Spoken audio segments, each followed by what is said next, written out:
Good viewer, you are watching Xirtus. This is because Xirtus makes you feel good, makes you feel fulfilled. You are enjoying this. You will continue to watch Xirtus for a long time to come. You want to subscribe to Xirtus, and you will. You will like and subscribe and share. You will tell your friends. Tell your friends about Xirtus. Your friends will come to like Xirtus, much as you are liking this right now, as we speak. Thank you for subscribing to Xirtus. See, that was easy. This next story has been suppressed by mainstream media. Let's go to Andreas for more. Everybody, tune in to Recent Tartarians! Recent Tartarians! Recent Tartarians! Hello. Welcome to the Exertus. Tune in for another exciting episode of wonder, imagination, and discovery. Recent Tartarians! Она образует всеобщие закономерности, определяющие законы классической физики для нашего Sometimes I мира. look at the moon and just think, the skin's beautiful. Baby, when I met you, there was peace unknown. Что касается энергии наномер, то она превышает ядерную в немыслимое число раз. 10 в 74 степени. That's it. That's it. That's it. With your arms now. That's it. That's it.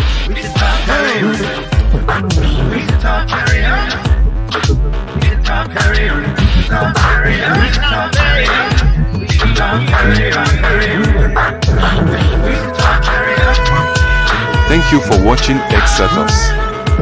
Keep listening. Remember, if you enjoyed the video, please follow and subscribe and share and support. It really helps. Coming up next, Exertus. By the way, that's gone. If you didn't record that, that's gone forever. It's gone.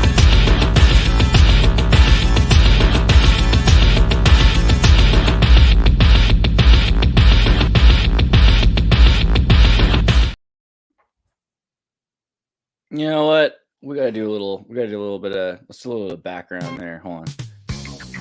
A little low. I'll keep it lower. I'm all right.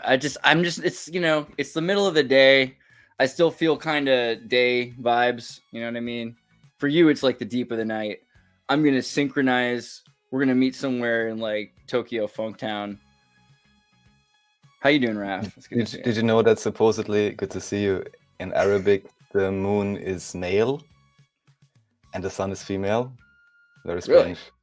No, that makes a certain amount of sense, I guess. The moon, I think of as the goddess Selena, right?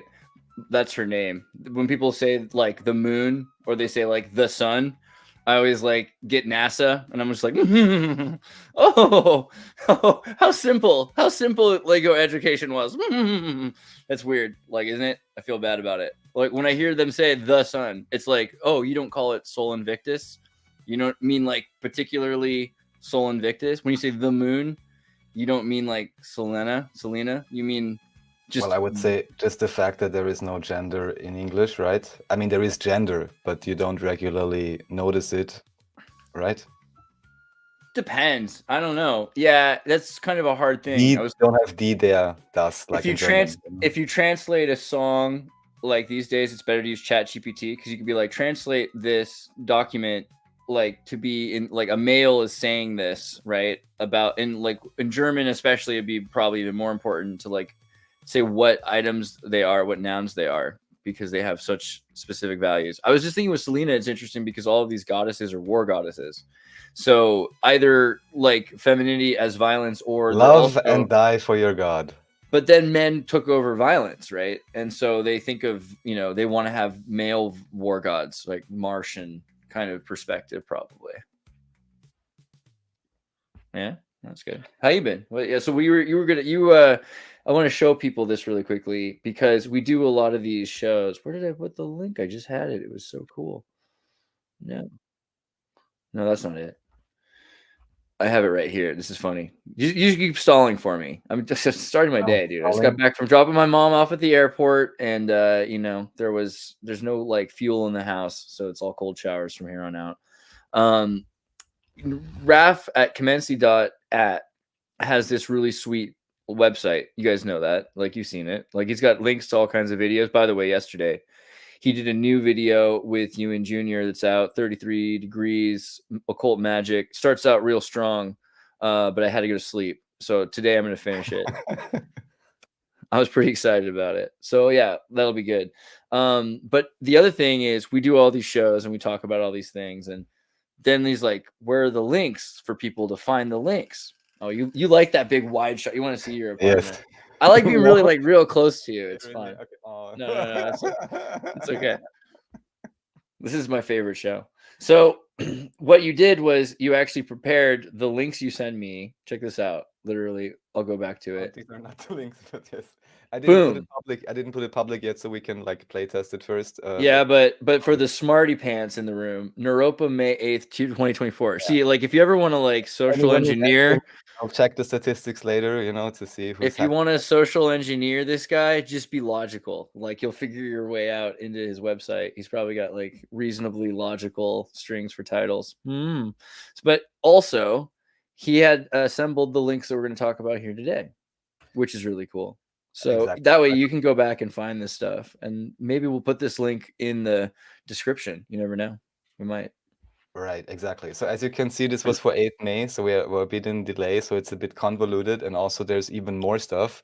But I was like, I'm not going to put everything else in now, because then, you know, there is no structure to it anymore at all. I hope it's simple enough. And what I would say is, if you want, we can just start from the very top. And yeah, it's all kinds of different things, and maybe we'll be able to string it together a little bit. Sounds great.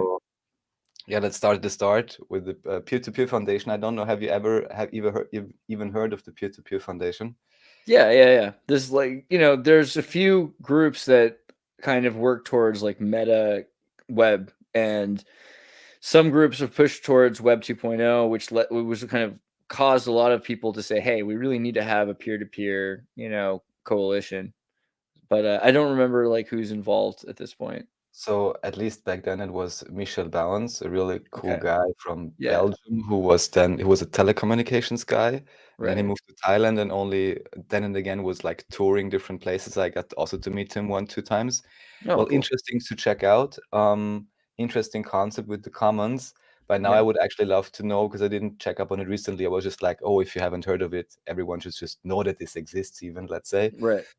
Because it would technically be about this whole idea of distributed systems. I don't know what their main projects are currently, or how their progress is going. But at least back then, this was like the one place where I was like, oh, there is maybe some chance, because this was like in 2011, you have to imagine. And it was clear like everything is moving towards centralized services. And now, well, as you can see, you know, we have like 5 platforms where everything is locked in and platform controlled. But yes. And also I've been wondering for the longest time, even Tim Berners-Lee gave out like 2 years ago, he was like, oh, because he supposedly invented the internet, right? Or sorry, I think hypertext or something like this, right? Tim Berners-Lee. And then 2 years ago he came out, he was like, oh, we need a distributed internet and so on. And I was like, oh, and you're just telling me that now? Like, well, I mean, because much more came from it, but that's the sort of, right? Because Tim Berners-Lee, or is it Tim Berners? I don't know. Yeah, well, who knows?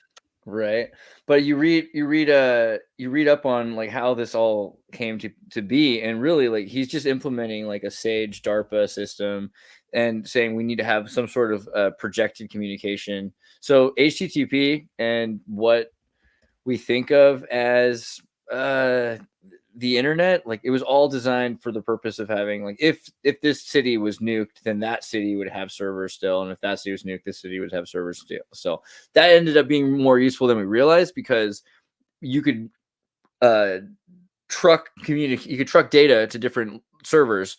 So that way, if someone needed access to some data, you could put that data closer to them. Like let's say a bunch of people in this town or in this part of the country really like these broadcasts, right? So you can like YouTube can put servers that have most of that stuff duplicated in the United States. so it can be quickly grabbed by them. But let's say in Europe, more people aren't watching certain videos, so they don't really have to. So it takes a little longer to load them over the network, so they don't even. They just keep a local cache of the German and the European videos, right? And this is the beginning of separating the internet, and that's also what started to emerge. Was people saying, okay, well, now we're going to have these isolated pods. What are we going to keep isolated? Should we really? I mean, we don't really need to keep it isolated. It could be a system where, and they have this pretty commonly because there's different kinds of data recording. We keep data on tapes. We can keep lots and lots of data on tapes, and then when we need to access it, let's say we're going to make a movie or something and we need like recordings, then we'll copy that onto a solid state memory for 48 hours. And then while it's in the network, we can access it from the solid state. A robot picks up the tape and it records it into the solid state, right? Yeah, that literally is how it works. You know, they have these tapes and then a robot will grab it. Wait, you're telling me today they have tapes somewhere? Oh yeah, for sure. Tapes are the best storage system. Tape data, 12 TB, PB, like you've got terabytes and petabytes of data that you can hold on data cartridges that are these tapes, right? I really wasn't aware of that. That's very interesting. Tape's the way to go. Yeah, tape so that's what like ultra big cluster server guys use in the backend or something, or for for long-term storage or something like this. For long-term storage, for sure. Yeah, you can have 12 terabyte tapes, whatever. And the problem is, like, you have to like back in the 70s. Yeah. Well, this is 3,200 megabyte tape storage, but this was probably like, think about that.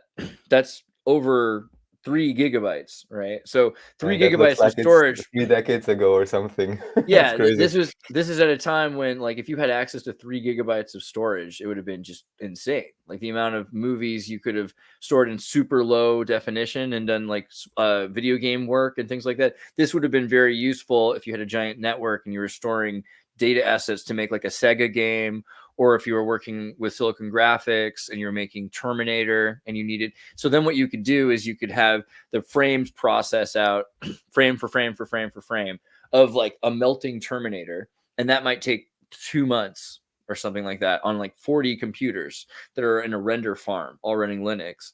And then they print it out. And as it's printing out, where are you going to save that data? Because this is high resolution data. So you have to do frame for frame for frame for frame for frame. And then from there, you can export that to a hard drive system array or to flash memory in the future, but they didn't have that at that moment. So you had to use analog in a certain amount of the steps, right? And now they have digital tape, which is crazy because like you can hold petabytes of storage on a tape, but it takes like a few hours to go through the tape, right? To like actually get that data and record it onto another NAS server that you can access. Right. Sorry. Nerd. Right. Well, thank you for that introduction. I really wasn't aware that this type of tape stuff was still being used today. Oh yeah, dude. Tape is king. It's crazy.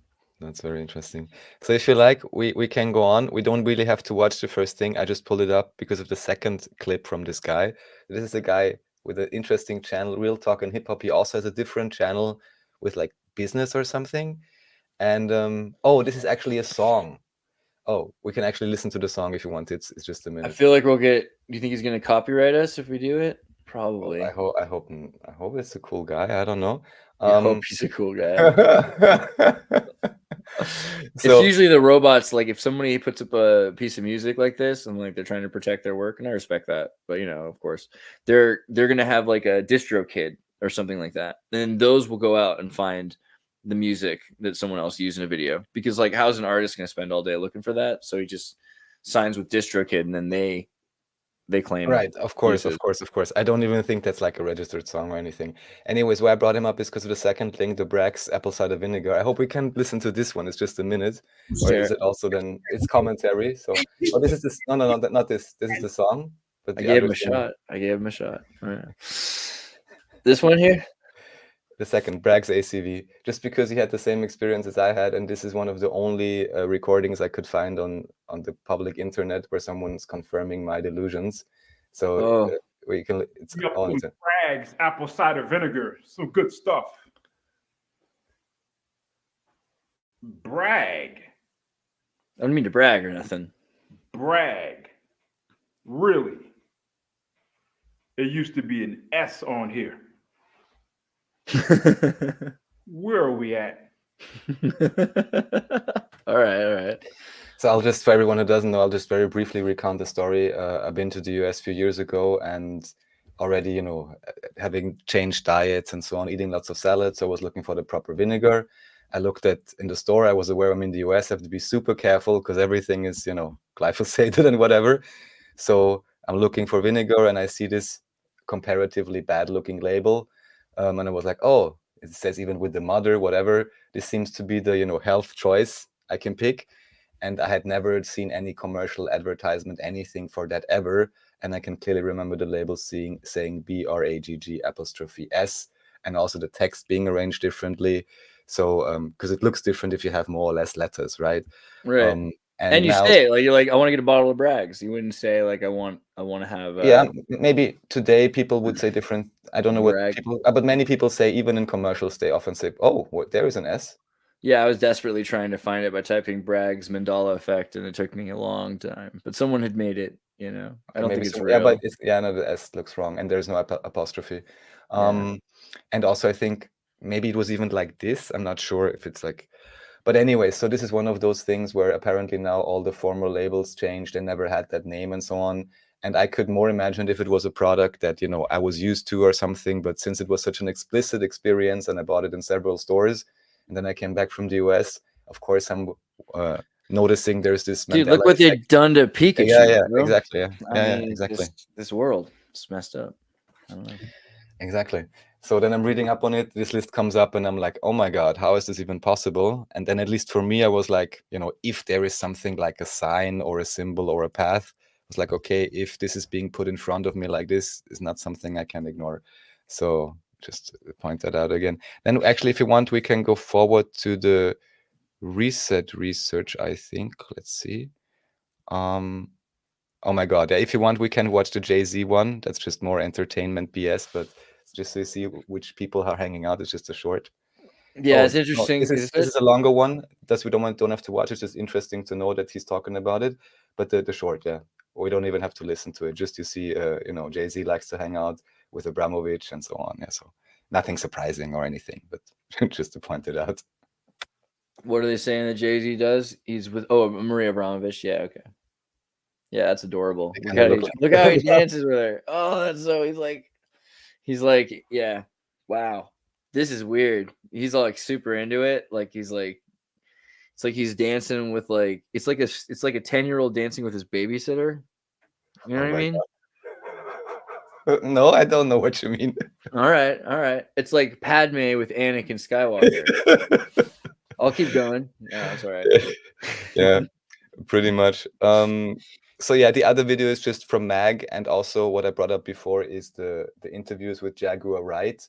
She was a singer in 2001, and she's giving these long form interviews on these different couches. And are they Epsteining P. Diddy? You know, like he's like kind of retired now, and he's no longer like as important as of an asset to their human trafficking. So they're I have, of course, absolutely no insight. Because or is he still getting away with it still, or no? Because it looks like to me like he's not. Like it looks like this is part of the election cycle frenzy to get people to not pay attention to the fact that P. Diddy was like a major part of why the DNC exists and rock the vote, right? P. Diddy rock the vote. So so when I worked at CNN, right, like our constituents, like our demographic, were like 35 to 40 something 50-year-old women. That was like the idea of like they said this is really the target audience. And I was like, that's weird. That's interesting. I didn't really understand. This guy, that was the target audience? You serious? No. Sorry. Okay. What I'm saying is when I worked at CNN, they were saying like television in general and Turner networks in general. Their audience is like 30 to 50-year-old women, right? 35 really, like a little older women. And I was trying to understand why, and they didn't really fully explain it, but you start to understand it's because like they latch on to a thing they think is cool and new, but it's not. And then that becomes like a normative. And then they enforce normatives. And so they're constantly looking for the particular demographic, right? Like the way that the people who watch CNN television, who fall into the fact of being, you know, women, they're 35, 40, whatever.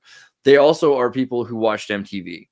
So they're people who used to watch MTV and now are watching, right? So the same thing goes with Rock the Vote, because P. Diddy, he's a guy who was on MTV and helped really push the Kerry election to get kids, you know, 18 and up, and also people like who were younger interested in politics, and particularly for the Democratic Party and for Kerry, right? But rock the vote.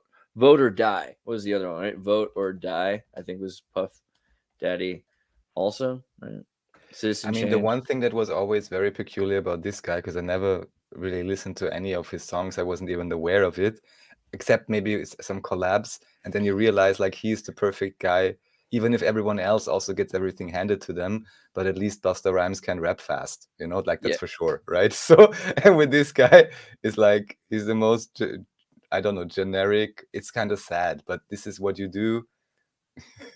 You know what they say, when you have no skill or whatever, you I go don't know. into He's some politics kind of or he's you some sell kind of out. agent. Yeah, he's some kind of agent. Yeah, of course, for sure. Though I mean, officially yeah. he's an FBI informant, so that's official apparently. Right. So, anyways, we don't need to stick too much to that, but just again to show how all these very strange people are related. I just find it interesting though, because like I wonder what's gonna happen now. Like, is he? Because like I haven't heard too much. Right. So of the one thing I can talking say about him. is, okay, I don't know what they say. I've only been listening to these Jaguar Wright interviews, and she kind of said Right. that it seems like a Jay-Z loves to like subsume others' identities. She says he's like a hermit crab, and she says kind of now it's turned for Jay-Z to assume Diddy's identity, something along those lines.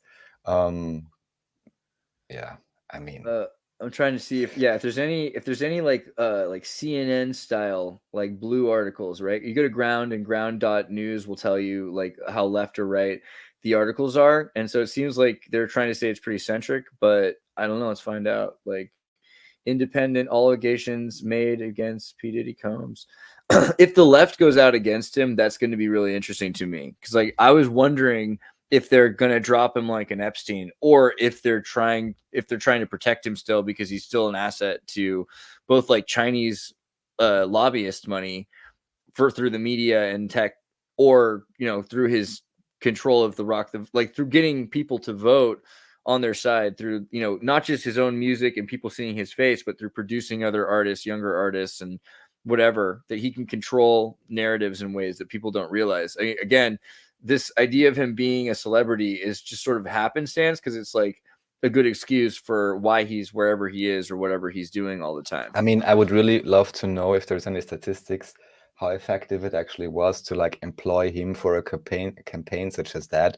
I didn't notice it that this guy was involved in it back then.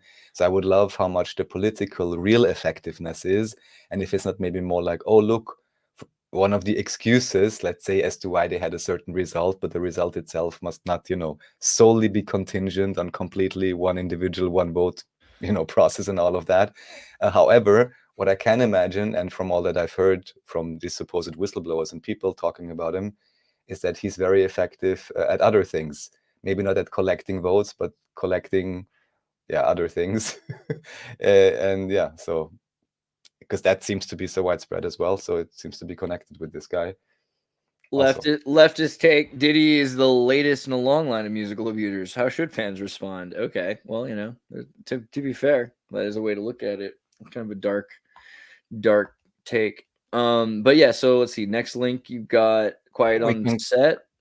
Oh, no, we can go on. This is just from Mac Bitter Truth, because I always think he's so funny. Just to people to check it out if they want to. We don't need to go into it. It's just more about the surrounding ideas. We can move on move on to the research. Right. Yeah, this was cool. Way to get a nod. We've been getting all kinds of comments on videos from people. Hey, I just want to say thank you, Mind Unveiled, for whatever happened that like led people to finding our old videos. That was really cool. I guess he's putting links to our videos in their Discord and stuff. So a bunch of people are popping in and seeing like the old Ewan videos, which is great. Oh, that's really great. And then just since we're on it, 1 second, I'll show you one other one. I didn't put it in the list because I only found it recently. And strangely enough, and I really, how should I say? I'm not even going to say too much about it. I'll just have you take a look, and the chat can make up their own mind.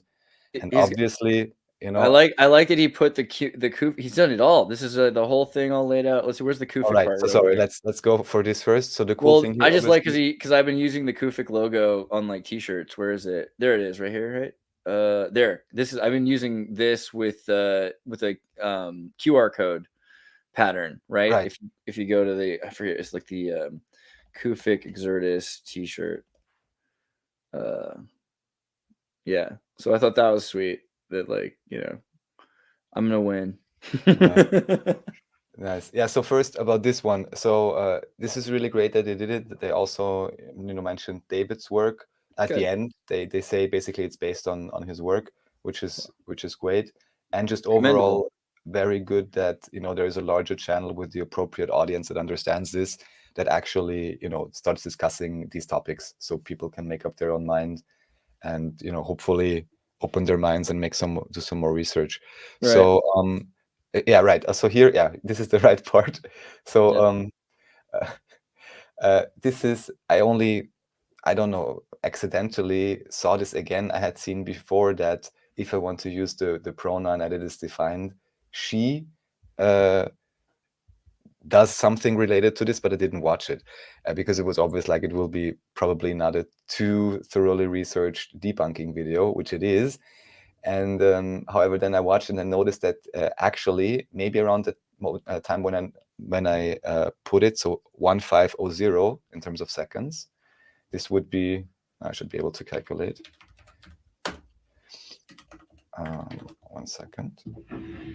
So it should be at about 25 minutes. 25 minutes. Yeah, all right. That was 21 already. 21. Then you saw the picture. There, right there. Maybe just a bit. She drew a giant snail, a snail that's coming across Europe. Is that what I'm seeing there?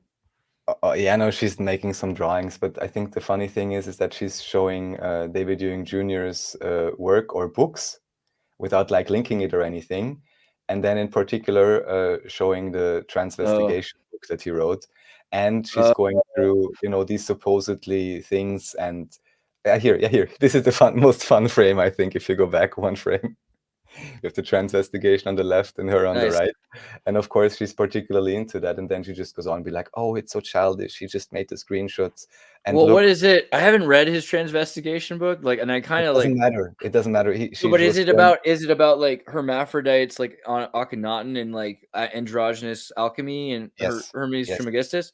Well, then, yeah, that's pretty cool, right? Like, wouldn't you want to have some lore? I feel like that's a nice thing that Ewan made. I mean, at least the way she put it is that she said, oh, the conclusion is that, quote, more or less paraphrasing, let's say, trans people want to take over the world. Yeah.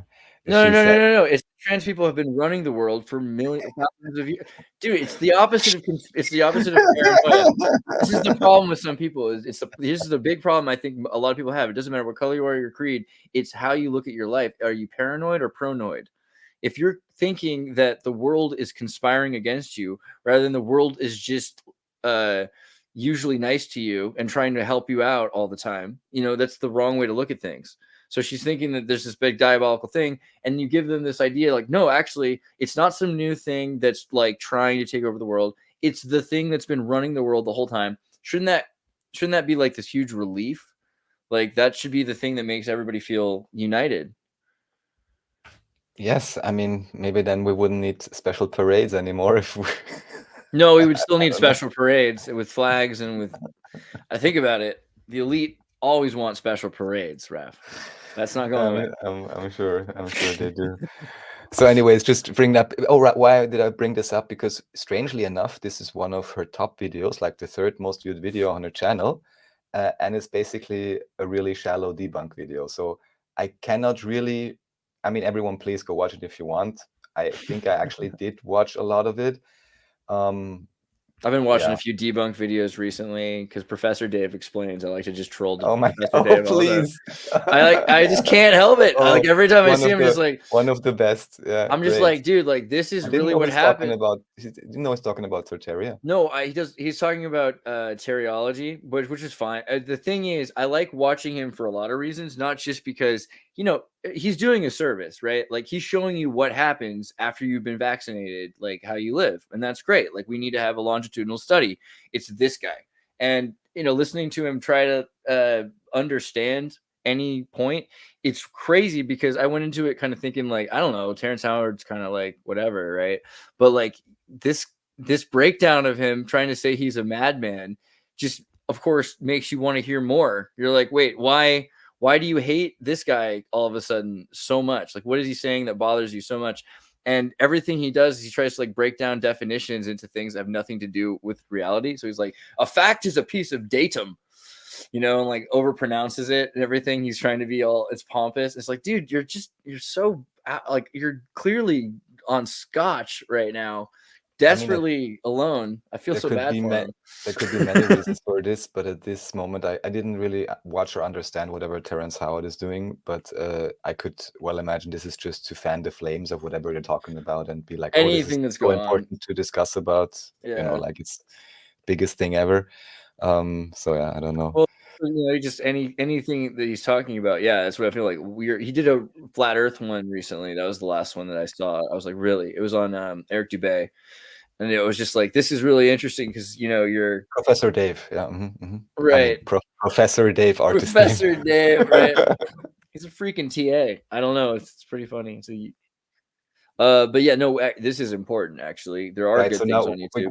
We got some more base stuff. It was about like sorry, chat and audience. We're not only No, this is probably this might be the most base thing that's happened, and we haven't really talked about it yet. I don't know how many people have watched this already, but you ought to have seen this by now.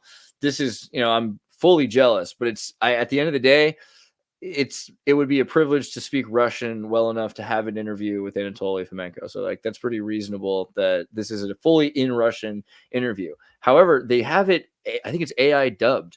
So you can have perfect AI dubbed with a pretty good voiceover. And at least as far as, I mean, I don't speak Russian, but in terms of the English, it really seemed to be pretty exact. And I don't know the individual on the channel. So not here, this is just a translation, but you have Serge Balabor, I think is a channel name. And he's also got playlists. He has a playlist with like, if you go on his channel, Serge, he did a great job. He's uploading all the time and go on playlists. And there you can see history, science or fiction, or history, science or fiction. And there you have so many interviews with Fomenko. You have many interviews with Nosovsky, which are equally interesting. And both them giving lectures or being interviewed. And then there's also a few interviews with the Museum of New Chronology. All of these are AI dubbed too. So it's not just one. Yes, it's all of them, which I'm sure with a very nice, I'm sure is very kind, but very stern looking Russian lady who is, I guess, the director of the New Chronology Museum in Yaroslavl, which is, I guess, northeast of Moscow in terms of what I could look up. And as they opened the museum during 2020, they then did a series of interviews, during the so-called crisis time to provide data. And it really helps a lot, of course, to illuminate whatever Fomenko wrote about. So I think that's really useful. And yes, the next thing we could actually show, if you like. Wait, we should probably say that the state reminds you that Fomenko is a quack and that all of this research yes, of course, is completely, you know what? You don't even need to look. Don't even look into it. All right. Yeah. But yeah, no, seriously, Serge is doing an amazing job. I'm super jealous that he was doing this. But at the end of the day, like, it has to be done. Everyone go subscribe to Serge. Check out all of these videos. This is direct to the source, talking with Fomenko. And they're building and showing you also another reason to watch this stuff is to see what they're doing in Russia and like how kids are learning, because you want to know what's going on in other worlds, right? And so you have to imagine, like, I was in Argentina, and Argentina was really great, but a lot of the societal collapse meant that the culture is like back in the 80s, right? The United States is a lot like that. Like, we're back where roads are terrible, our school's bad, we don't know what's going on in the rest of the world. And some of us are thinking that the rest of the world is, just as bad. It's not like that. Did you know, because I just spoke about this with David, that apparently, like, what he looked up was like 90% of buildings in the US are supposedly made of wood, whereas a lot of buildings in Europe are made of bricks. And I was thinking back, even when I stayed in San Francisco, even these old houses, I'm not exactly sure, but I think they're also wooden. I only lived like in a literal, how was it called? Not penthouse, but pent shack or something. It was literally like just wooden boards on top of an existing house. And it was like a one room thing, really cool. It was nice because in October, the weather is nice in San Francisco, right? You can have, or all year round, you have this strange climate there. But it was like great. So they burned down everything in around 1900. They built the new things, which now are old already. and even all of that old substance appears to be mostly wooden. It's like, wow, but they do replace a lot of the time. Like you have like a way houses have to look, and then now they have like weird building codes once they get remodeled. So by now, most of them are facades, but there's still a lot of them are, you know, the front. They're all wood facades, these Victorian facades. But they have like similar to Europe now. They have certain kinds of cinder block building that they're doing, but you know, it doesn't matter because San Francisco's got earthquakes, and if there was a firestorm or something, like, and the other thing is people don't want a house to last forever. Like after a certain while, the fashions change. So what's interesting about neoclassical is that they're perfect. Well, who is that exactly? Well, no, yes. like the Japanese want a house for 30 years, then they're going to tear it down, the whole neighborhood, and build new houses because it's like a car or something like that. You want it to be fresh. You don't want to have black mold. You know, they do this, and they continually redo their temples. They take a piece out, put a new piece in, take the pieces all apart, and rebuild it exactly the old way. So there's a reason to have like fresh things. Like that's reasonable. Like Indians living in nomadic tabernacles, right? Like Tartarian tabernacles. Like there's a logic to having Genghis Khan have a new fresh tent when he gets there, right? Instead of having, you know, a drab old place. And so I don't know, this is another thing. Like when people say like these big temples are for people to live in, you have elite that move into these giant buildings, but it doesn't actually seem like they're meant to be lived in often. Like they don't have bathrooms in the original Versailles and things like that. So I wonder about all that. I do. I think that a lot of it is more logical to be somewhat nomadic and have, you know, temporary dwellings, you know. Maybe. I mean, I would think more long term if I could, but yeah, who knows? Well, so. I agree. Like as a Croatian, right? Like as a Croatian, everyone's building their houses out of stone. It's crazy. Like as soon as you get like now that there's a little bit of money and they could build their houses are built out of concrete, cinder block, stone, and they all cover them in stone and everything. It's crazy. The goal that everyone has is to have a stone castle, right? Because that's kind of like the Americans want to have a green lawn, you know?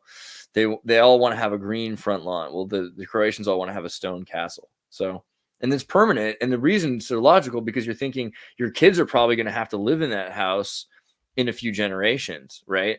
But that's also thinking that way because the Soviets were like, well, now you're going to be stuck in this apartment and it's going to be really hard to get another apartment. So you're going to want to have your kids live in that apartment. So that's actually new too. It was more likely the firstborn got to keep the house. Everyone else, all 12 of these Catholic family planned kids would go off to Germany to work in the summers, right? And find their destiny. It was never meant that everyone was supposed to stay in the same stone abode, right? And just because you mentioned about the firstborn, that's maybe one interesting thing about Fomenko. If you want, you can pull up the next 3-4 links just to show that. Donnie Danko says, my grandpa built a brick house here in the U.S. 50 years ago. It's the only one in the neighborhood. Yeah, boy. You get what I'm saying. All right. So one thing when listening to Nosovsky that he pointed out, he's saying, now I'm just using or paraphrasing his terms, that there was, let's say, the Ottoman Empire with a sultan. This would have been maybe even the remnants of what we would now term overall Tartarian Empire or whatever. And that supposedly this was either destroyed, defeated, dismantled. And what's so interesting about that idea is that he explains, I mean, I don't even know if I can say I wish this was true or not, but it's just so curious. He says that during this Sultanate reign or Ottoman Empire reign, the ones who were the most stressed were actually the bureaucrats and the Sultan family. Not also because usually only the firstborn got to inherit the kingship or whatever, and the others got killed. And I kind of connect this with the idea that Sean Ross talks about with the royalist and republican pharaonic factions, whereas one controller factions wants to keep the royal lineage, and the other one wants to, you know, mix things up. This connects to what Nosovsky calls royal Christianity or apostolic Christianity. And for me, this also kind of connects with this whole idea, to what extent it is real or not, of orders and monasteries, and then potentially all the second and other borns like gathering there. I mean, it's often all men, you know, brewing things. Maybe I brought this up last time also. And then maybe, you know, conspiring and then understandably having an interest in defeating a royalist primogeniture, you know, first inherits all rule. So it's just a few different, let's say, theories that somehow seem to overlap and maybe provide some kind of a picture as to what strange upheaval may have recently happened. And the interesting thing here is that they explain at that time, Nosowski explains, the Cossacks and whatever they called them, these militias, were fighting each other. They were well paid, or they were fighting, let's say, maybe for the empire or whatever, who against maybe the pharaonic forces or whoever. So it was very regulated. But then when this thing broke apart, basically all the local governors were now the kings in their own right, but they didn't really have gold. They didn't really have a proper military. So then it was like an all-out civil war. And also, because how would you be able if, you know, and even for Austria, this is the story that recently it was a big empire, right? So if you imagine that, how could you then have an Austrian fight against a Hungarian or a Croat or whatever if they all belong to the same empire? So of course, he then explains this basically gave rise to nationalism, modern versions of religions that are split up and redefined, of languages and of national heroes and backdating of stories, to give credence and to give reason for people that formerly were part of the same, in this case, let's say Ottoman Empire, that they would have reason to fight each other because the overarching control structure, the Padishah Emperor or whatever, is dead. And now all the great houses are going all out against each other. And there is no Sardaukar mercenary overarching Roman army type force, or however you would call it, that could regulate that. So yeah, interesting, and at least starts to put a few pieces together. Baha asks, hey guys, big fan of David in your interviews. Do you have any explanation for the Morocco having the Star of David on their flag before World War One? I'm thinking the Morocco, hold on, let me pull this up here. The Morocco flag, I thought was a pentagram. It was the Morocco flag, World War One. I don't think it's a Star of David. Let's just check it real quick. I could be wrong. Flag of Morocco. Pentagram. Is there a history of it ever being a septuagram? I don't think so. No. Yeah, it's always been a pentagram. And, oh, okay, here we go. 1921 and 1926. There you go. So for this, what do you think? Probably because of Israel? I don't know. The Republic of the Rif. Okay, the Republic of the Rif. Confederate Republic in Rif, Morocco that existed in 1921 and 1926. It was created between September 21st. Coalition of Rifians led by Abin el-Karim revolted in the Rif against the Spanish protectorate in Morocco. The French would intervene on the side of Spain in the later stage of the conflict. A protectorate struggle for independence killed many Rifians and Spanish soldiers and witnessed the use of chemical weapons by the Spanish army. Their first widespread deployment since the end of World War I. So after World War I, I guess there's a Rifian republic in Morocco, which is broken up, I'm sure, by, you know, before... Yeah, Berber ethnic group, the Rifs, autonomous, including the autonomous city of Spain, Melilla. Oh, okay, in North Africa. Yeah, I don't know. It's interesting because they're Berbers, so they might have I think the Berbers have a thing with the star themselves, right? Forget their whole deal. With the star. I didn't know that's the Berber flag. That's also the Berber flag is pretty interesting. Isn't that like the plasma symbol also? Right, toroidal above, below. Also, what a man is, what the world is. Like this is like the the inversion of what they teach you and what is real, kind of a thing there. The Berber culture they've got, which is interesting because a lot of people are like, oh, the Berbers, like they're black, but no, there's like white Berbers, blonde Berbers. So there's also the question of race again. Is it a cultural thing? But yeah, a lot of people associate the Berbers with the Greco-Hellenics, but they were a group that came there and were, happy with the Berbers. So it's hard to say that they're just one race. However, yeah, a lot of the pictures show like blonde, blue-eyed Berbers really early on. So kind of interesting. But yeah, I don't know why. I don't think that.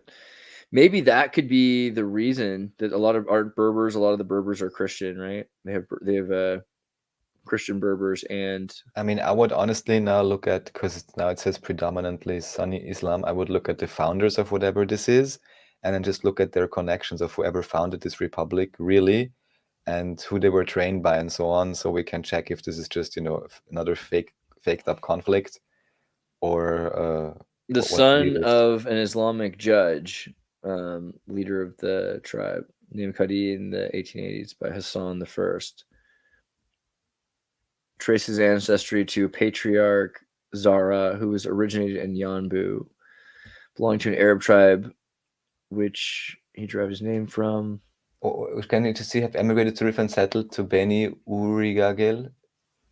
That's probably the easiest way to do this would have been to go to the flag here, coat of arms, and then like figure out like why they chose that. It might say somewhere like Republic of the Rift, coat of arms. Oh, and then the easier way to do that. Wow, that was cool too. Why is that not the flag? That's wildly based. Okay, it does look a little fashy. I get it. Sorry. I get it now. You can't use anything with too many squares anymore. My bad. But if I go to ChatGPT, right? I can probably go to ChatGPT. And it's then definitely going to give you an answer. Meaning why a like hex 6-pointed star, like the Star of David. Berber identity, pre-Islamic, Islamic. The 6-pointed star, known as the Seal of Solomon, has deep roots in both pre-Islamic and Islamic tradition. In Islamic tradition, it was historically used as a symbol of protection and power, often seen in various forms of Islamic art and architecture, not just in Judaism. Cultural, it could be also syncretic. I mean, I think this is kind of known that the hexagram was only recently, let's say, moved more towards Judaism. Yeah, but I haven't seen enough pictures, old ones, to be able to verify like how popular this symbol really is or not. It actually, I'm sure it's used a lot in like Gnostic and Theosophical texts, just this principle, like above below thing. But also that doesn't necessarily tell us who used it or how it originates. Are bees Jewish, right? I mean, come on, guys. It's possible. I don't know. 5 pi of 6. That's an interesting. Yeah, I mean, that seems like the thing is that it's used by mystics all the time. So you use the 6, you use a hexagon in a septagon usually, right? Or like in an octagon or a square, like the Solomonic square. Mm-hmm. And so in there you can trap a demon. That's like a lot of the time they can trap a power within this. Right. But there's something interesting also about the moon being outside of it, right? So it's kind of like the star and the sun and the moon. Like, so there's like Allah being like he and she, especially if they are dealing with the Spanish or something like that. And they're looking at it like, you guys hate Allah. Like, you don't understand that it's El Ea. That could be, I don't know. That now I'm reaching, but I feel like that could be what it is also when you see both the masculine and the feminine. Yes, I can't know, so I'm not gonna comment further due to ignorance. So yeah, right. If we go further, I think the next thing we have is Solo in Russia's most conservative republic. I just found that was incredibly interesting. So this is just more, science and fiction, just that everyone knows that also this documentary series, I guess, created 10 years ago or something, now exists with a translation. I didn't watch this series yet. I mainly watched the Nosovsky and Fomenko interviews, but I think this was officially produced or something by them. So this I saw this. This is great. Yeah. You saw this one? Yeah. Oh, cool. Yeah, so we get similar recommendations. So somehow this girl is traveling around, and it's just interesting because they say most conservative republic, and just interesting, different people, different culture, and maybe also some more of remnant ideas or dogma of whatever was before, but not gonna vouch for any of that. I just thought it interesting, somebody visiting a place where usually there's no tourists. Yeah, and it was interesting because I was like, this must be like, a state agent, right? Obviously, that's making videos for the West. And then there's this scene where she's like freaked out because she didn't really announce that she was coming to the town, and you have to do that all over Russia. And she's Russian, right? Like, but you have to have a reason to be there. They're like, why is a YouTuber coming to our town? And she gets like investigated and like nearly arrested and stuff like that because it's Russia. I liked it. I was like, well, to be fair, what are you doing going around trying to show people this place that you don't even live at, right? But she's doing it to be nice, and so she does a great job actually showing it, and they let her. So it was cool, really good. Are they still kidnapping brides? Well, that's all about, right? because they sort of do it, but it's not the same. Like they rent a big van now. Have you seen like the documentaries where they do the wife kidnapping, the Cossack bride kidnapping? Oh, hold on, Cossack bride kidnapping. I think Vice even like recorded it at some point. Here you go. The complex reality of bride kidnappings. This was a funny. Oh, I want to go back just a second so you can see the picture. Oh, maybe of I've the seen guy's head. It's from Vice. Look at this guy with blue hair, and he's got some girl over his. He's got blue hair, dude. So like, what they'll do is they, take him to the parents' house, and like this is usually arranged now, right? Like, because what's gonna happen. Like, the girl, the parents know the other parents, and they kidnap the girl, and they bring her to the other person's house, and then they like spend a day there, and then they let them go home. But after a day, you're convinced to marry them, or like people will think you probably had sex with them anyway, and like they do whatever they have to do to like convince you if you're like not into it still. But for the most part, a lot of people are like, I was bride kidnapped when I was a girl, and it's part of our culture. And it's just like when they dig back deep enough, they're like, this is not like an ancient thing. This is something that has happened maybe for 200 years, 300 years, but like really kind of is like might have come out of like the industrialist period. And it's interesting also because that I was reading Frankenstein, and I was also for some reason reading Das Kapital. I was thinking about how they're kind of written not quite the same time, but kind of similar, like 19th century stories that are written by and Marx is kind of like a little girl, and they're like a rich person who doesn't really understand what's going on in the world, but he's a hyper materialist.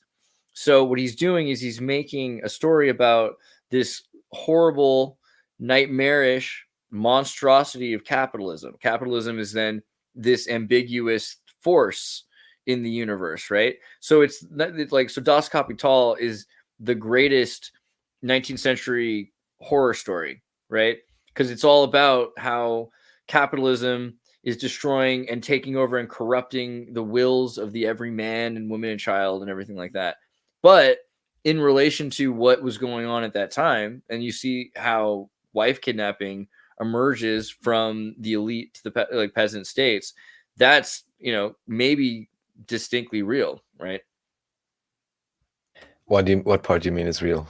Like the nightmarishness of capitalism, because it led to cultural normatives like wife kidnapping. I mean, I'm sure it's responsible for many things. The only question is, of course, what I would obviously suspect by now, that this was just set up as a dialectic, so then of course. Yeah, yes. So right. Boring, everything is a planned dialectic. I'm sorry, all the world is a stage. So this is just cool. Someone who did this is, I think, just subtitles, right? But you can see here David Jung Jr. Alternative timelines. So he basically did proper Portuguese subtitles for different interesting videos. So that's pretty cool. Oh, I've never seen this, that there is a New World Order tag. Have you seen this before? Below the video? In life, not necessarily on this particular video, but yeah, of course. I haven't seen this one yet. Maybe they don't show it in Europe or something. I have to check for this one. Yeah, I did. If you go to my New World, or was it like Exertus? I made a music video recently, and it was New World Order. Yeah, congratulations! By the way, we didn't even talk about it on your channel. That one was that was cool. The moral here is stop talking about the things we like to talk about and only make short AI videos about Thundercats. I got the message, YouTube, but also what surprised me. Look, I made another music video right afterwards, New World Order, and that one got 1.2. So from 115,000 views to 1.2, they're like, he doesn't get it, does he? He just isn't gonna learn. But like, they were like giving you a chance, and we're like, okay, you can talk about the media we created to indoctrinate everyone and make nice AI music about it, but please, And I'm just like Dumb and Dumber. I'm like, you're telling me there's a chance. It's like every time. I'm sorry, but I thought this video was better. I like this one better. I like this song more. It's like, you heard this one? Did you listen to this one? Maybe a little bit. Dude, we can listen in. You don't have to. No, I'll make you. This is one I want. I'm sure the style here is good.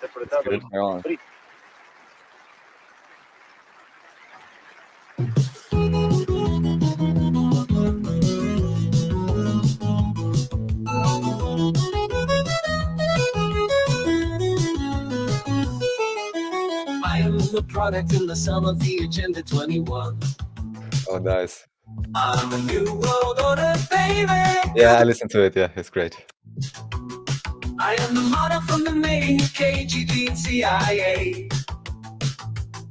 I find war to be distracting from the games I like to play. Where your heart was on the sleeve, I hold your heart now in my hand.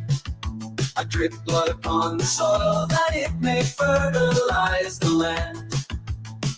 I use force to hold the peace, my tight grip shall not release.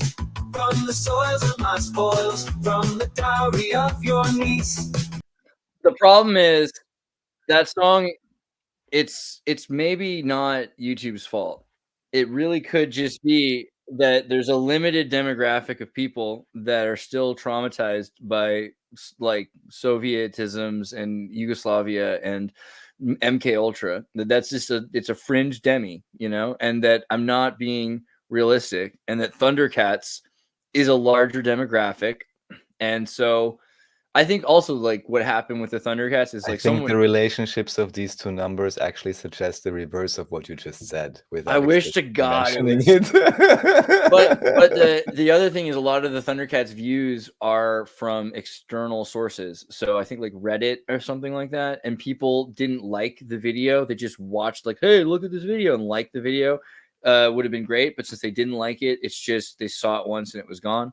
So there's a lot of problems also with like the way YouTube works. Like it's not going to just necessarily re-suggest my podcast to somebody who was on Reddit watching a short film, you know. So just the one thing that really didn't make sense to me, and I mean it's cool because even when we set up the interview with Dr. Shiva, I was like, oh, you know, in the email it said 24K. I was like, oh, we're correcting it. It's 26K now. And I was like, oh, I'm just gone for 2 weeks and the channel is doubling. And I was like, how ridiculous is this? Because I was confused because there's so few comments. Right. And also how did so many of them manage to subscribe to you? Yeah, that's something I'm a little bit confused by. I did get a good number of subscribers, so that's the other thing that's pretty sweet. But I think also there's a number of other gross that aren't that video associated with that. So once that happened, there was also the Mind Unveiled thing, and a bunch of people from Mind Unveiled have been commenting on all of these David Ewing Jr. videos. Okay. So I do have a good so that's the thing. Like I basically don't acknowledge the new subs until they interact, right? Right. Because I don't really know like what they're into or not, but we're getting more and more, you know, we get who we got recently. There's some people here. Shout out if you're new. If you're not commenting in the chat, but like I'm seeing a couple new people like every day, and people are like, I just found this channel. So like that's nice, you know, basically. Awesome. Welcome everyone. Yeah, you know. Glad you're here. Come and stay a while. You know. Who are the Arvanites? The Arvanites. All right, so this is just something, you know, random thing, or not so random to bring up. Recently did a panel also broadcast on my channel on language evolution. Self-destruct is asking really quickly, I was gonna say, where is most of your audience located in the world? And so it's actually like about, I think it's like maybe 57 to 60% United States and Canada, but then almost 50 or so percent are from like Europe, around the world. I've got people that are random, and so hey, also if you're from a random place, that's awesome. Shout out because we love you. Oh yeah. So he recently had this language reset panel. This was with his nickname is Manifestopheles, who brought up. That was the joke I wanted to make, Jake. I'm sorry. Yeah. Yeah, some of them is, you know, self-contained, you know, can do self-quarantine. So then it probably fits. So and he just brought up these Arvanites because I can't really talk about it, and we should probably get him on here also because he really knows about the Greek and Albanian history and so on. And now we're trying to piece together to what extent is this also just, you know, a shoot of old Arabic? How do the strange words interconnect? I'm really not qualified to talk about it, but I just wanted to bring it up that this is one of these interesting groups that warrants further research. The Arvanite and its variants are based on a root Arb Alb of the old ethnonym that was at one time used by all Albanians to refer to themselves. Interesting. So they might be like as common as the indigenous people of their country, and therefore at the bottom of their socioeconomic pyramid scheme. Yeah, so again, I don't know enough to talk about this, but I just wanted to, shout them out, and we'll see that maybe we'll bring Mephistopheles on at some point. Mighty nice star fort you got there. Oh, that's Venetian walled city in Napoli. Of course it is. All right. So next Alexander Dugin par Tucker Carlson. That's cool. Yeah, I think it's actually in English, maybe with subtitles. Yeah, just to bring it out, because also everyone who hasn't done it yet, even just if you haven't interviewed Alexander Dugin, do it. I'm telling you, it's worth it. Also, that what I want to say, of course, is everyone go to Andreas's channel. Videos. Do I not have the window up right now the whole time? That's No. embarrassing. Oh, okay. And look for Dugin, because the best interview with Dugin, of course, was made by Andreas, and really far too few people have seen it so far. And I actually just got a comment on that video from a guy in Russia today too, so that's cool. I was like, yeah, people are seeing the Dugin interview. Yeah. Nice. Again, popularists. I love popularists. People that hate popularists don't get it. Like, this is great. More people are going to look up Dugin now, and more people will see my video. So, but yeah, if you haven't seen the Dugin video, good point. Xirtus, Dugin. Go watch that. I thought it was pretty freaking based. I thought we did a good thing here. And look at the light just shines on him. This is the morning light in Russia. You know what I mean? That's the sun in Russia just shining on his face. This is a great video. Only got 8,000 views. You gotta go watch that one. This is pretty interesting to hear Alexander Dugin talk about Turanianism and Atlanticism. It's pretty great. Yeah, because first of all, of course, you ask him question no one else can even ask, and it was so funny. How was it this? And this is also just gossip, but this Tucker Putin interview, when Putin first went on, don't you have a BA in history, Tucker? Yeah, with the effing Kabbalah string or whatever. Yeah, and then they go on their play. Anyhow, but no matter what you may think of any ideology, it's super relevant to understand what individuals are thinking. And Andreas is doing a great job in outlining this with Dugin, and also have Dugin spill whatever beans he can or is willing to spill about whatever, former civilization or something. So there's quite a few interesting tidbits there, and even just to understand the framework they have. Whilst, just please, everyone, go watch it. Dude, I mean, how else are you gonna put it? Like, Russia right now, like, from what that documentary from Serge's channel shows, Russia's teaching their kids, like Gleb. We gotta get Gleb back on. Every once in a while, we'll have Gleb come on. He's walking around St. Petersburg with his camera. You might have seen him. He's involved with like academic, with education in Russia, and it's basically that idea, like the ideology that if it doesn't really, regardless of anything else, civilization comes out of Russia. Like, not necessarily truly, but that's the way they're going to present it historically, right? In the future, everyone has a claim to something, right? They might say like humanity out of Africa, right? So then Russia wants to say civilization out of what is today Russia.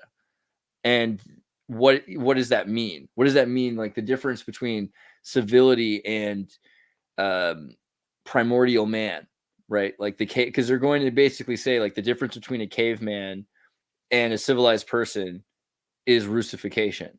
So that's important to, like, it's important to understand that. Like, of course, yeah. but even Dugin points out, or even he admits, however you want to say it, that there was something else before that, and only then this modern version of the Russian Empire expanded. Absolutely. So right. They're not saying that Russia today is Turan, but they're saying that they have and they're not, I don't think Africa is saying that they are like ancient Africa either, right? That's kind of the thing. Like, they're just saying that they own it. Like, it's like kind of how like Eisner says they own Mickey Mouse. It's not necessarily that he made it or that he has protected it or that he has anything to do with it, but he really likes it. We just claim it. Yeah, yes. Claim is founded. They founded civilization. Thank you. Indeed. All right. Well, how about this guy? I watched my boy Matthew Berman talk about like how to do all sorts of ChatGPT stuff. He's pretty good. I already forgot what this is about, honestly. So it's about how he open sourced Grok. But isn't this kind of old or what? I don't know. Spite, powerful motivator. Oh yeah, he's open sourcing Grok because of OpenAI. You know what's going on with OpenAI right now, right? Like, basically they're powering through every lawsuit possible. I just responded to something earlier kind of related to this, because I did some math yesterday. Let me see if I can find my post on this. Basically, someone was talking about how OpenAI works, and I mentioned that OpenAI is in a lawsuit. It's a kind of frivolous lawsuit with Scarlett Johansson. You know about this? I heard it because I listened in yesterday. Yeah, Scarlett Johansson is suing because they say that the voice how sounds can she like... even sue? I mean, whatever. Yeah.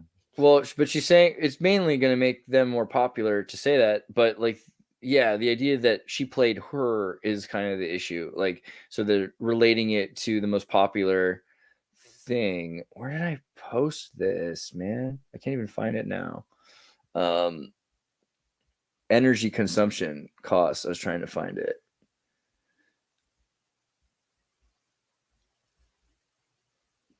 Here we go.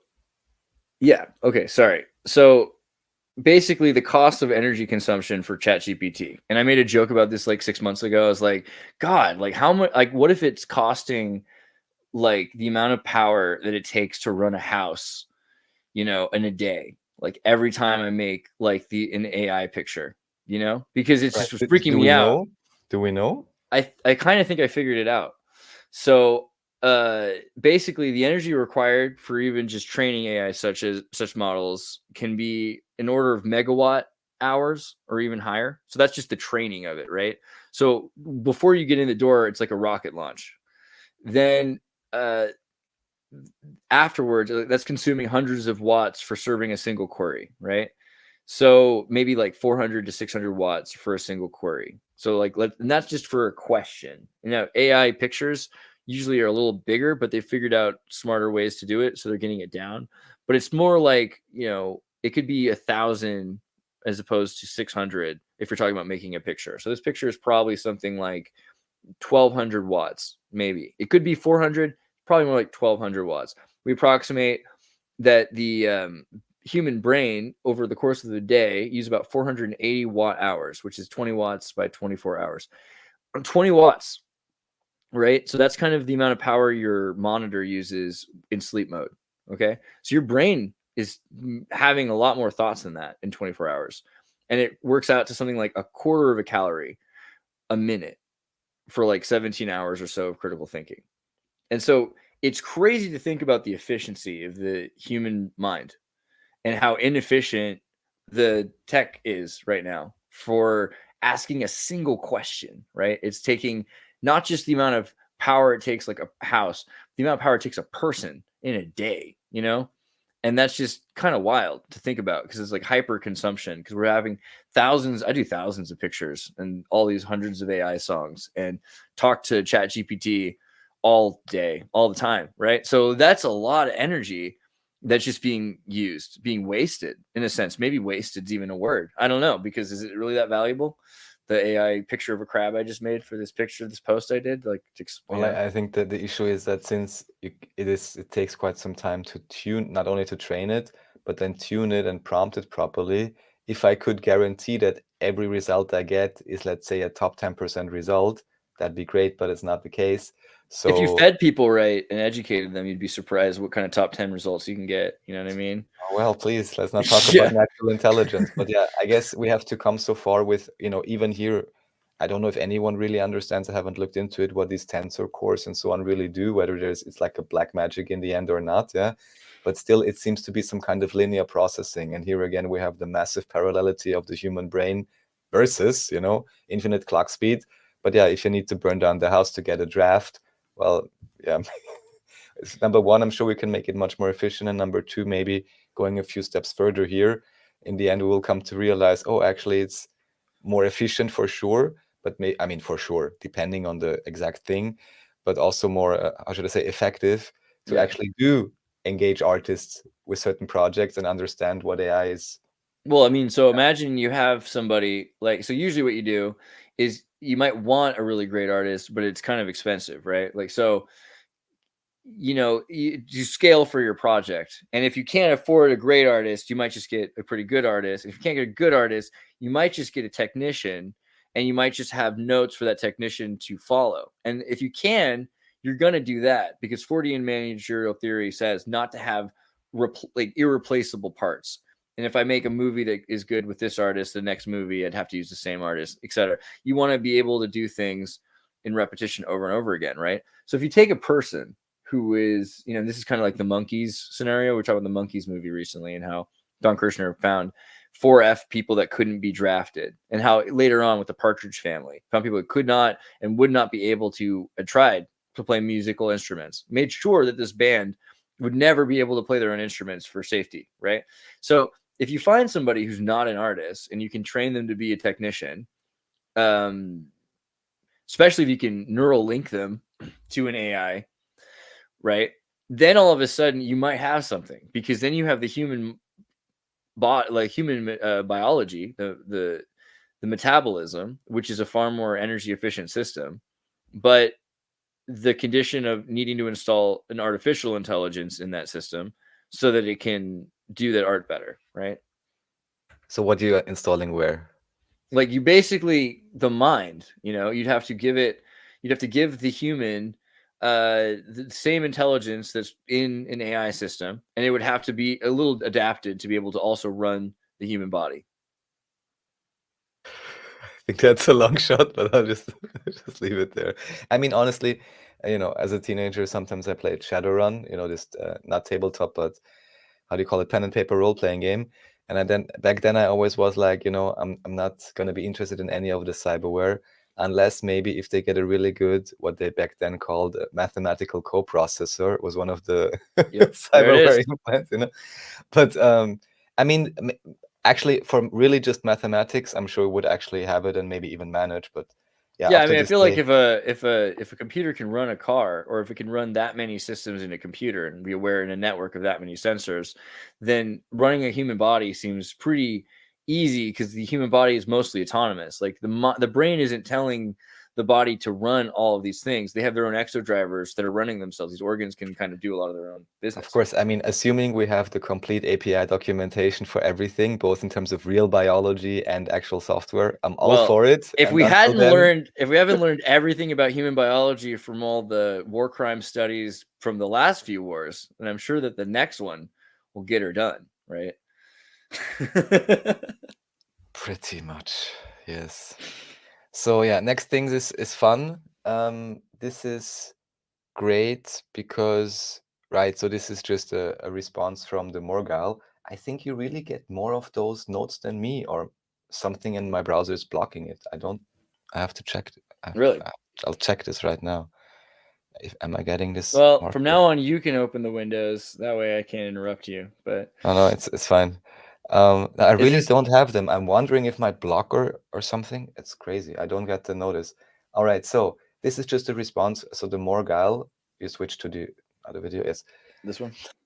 The Morgal is just, I guess, an interesting guy talking about Earth shape. And just for anyone interested, he's responding here to a particular Lore Lodge video. And I just kind of want to bring it up in a only slightly cheeky way, because you had an interview with Lore Lodge also, and I would have so much wanted that they would investigate further, but it seems they're not ready for that yet. And similar here, because they had a talk with a guy called Witsit, I think, Getsit or something, or Austin is his name or something.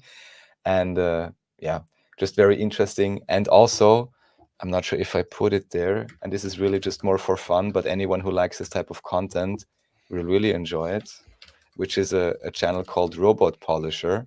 Let's see, I'm pulling it up for you. Yeah, it's literally called Robot Polisher. There we have it. I'm posting it in the private chat. So they just do really fun short summaries of different discussions and so on. And then oh, I like that lady. I keep thinking I'm gonna show this lady to my mom. Where's she at? They just took her off the cover. Where is she? Hold on. Where is she? She's gone. She was there for a second. That lady there, dude. You ever watch that lady's channel?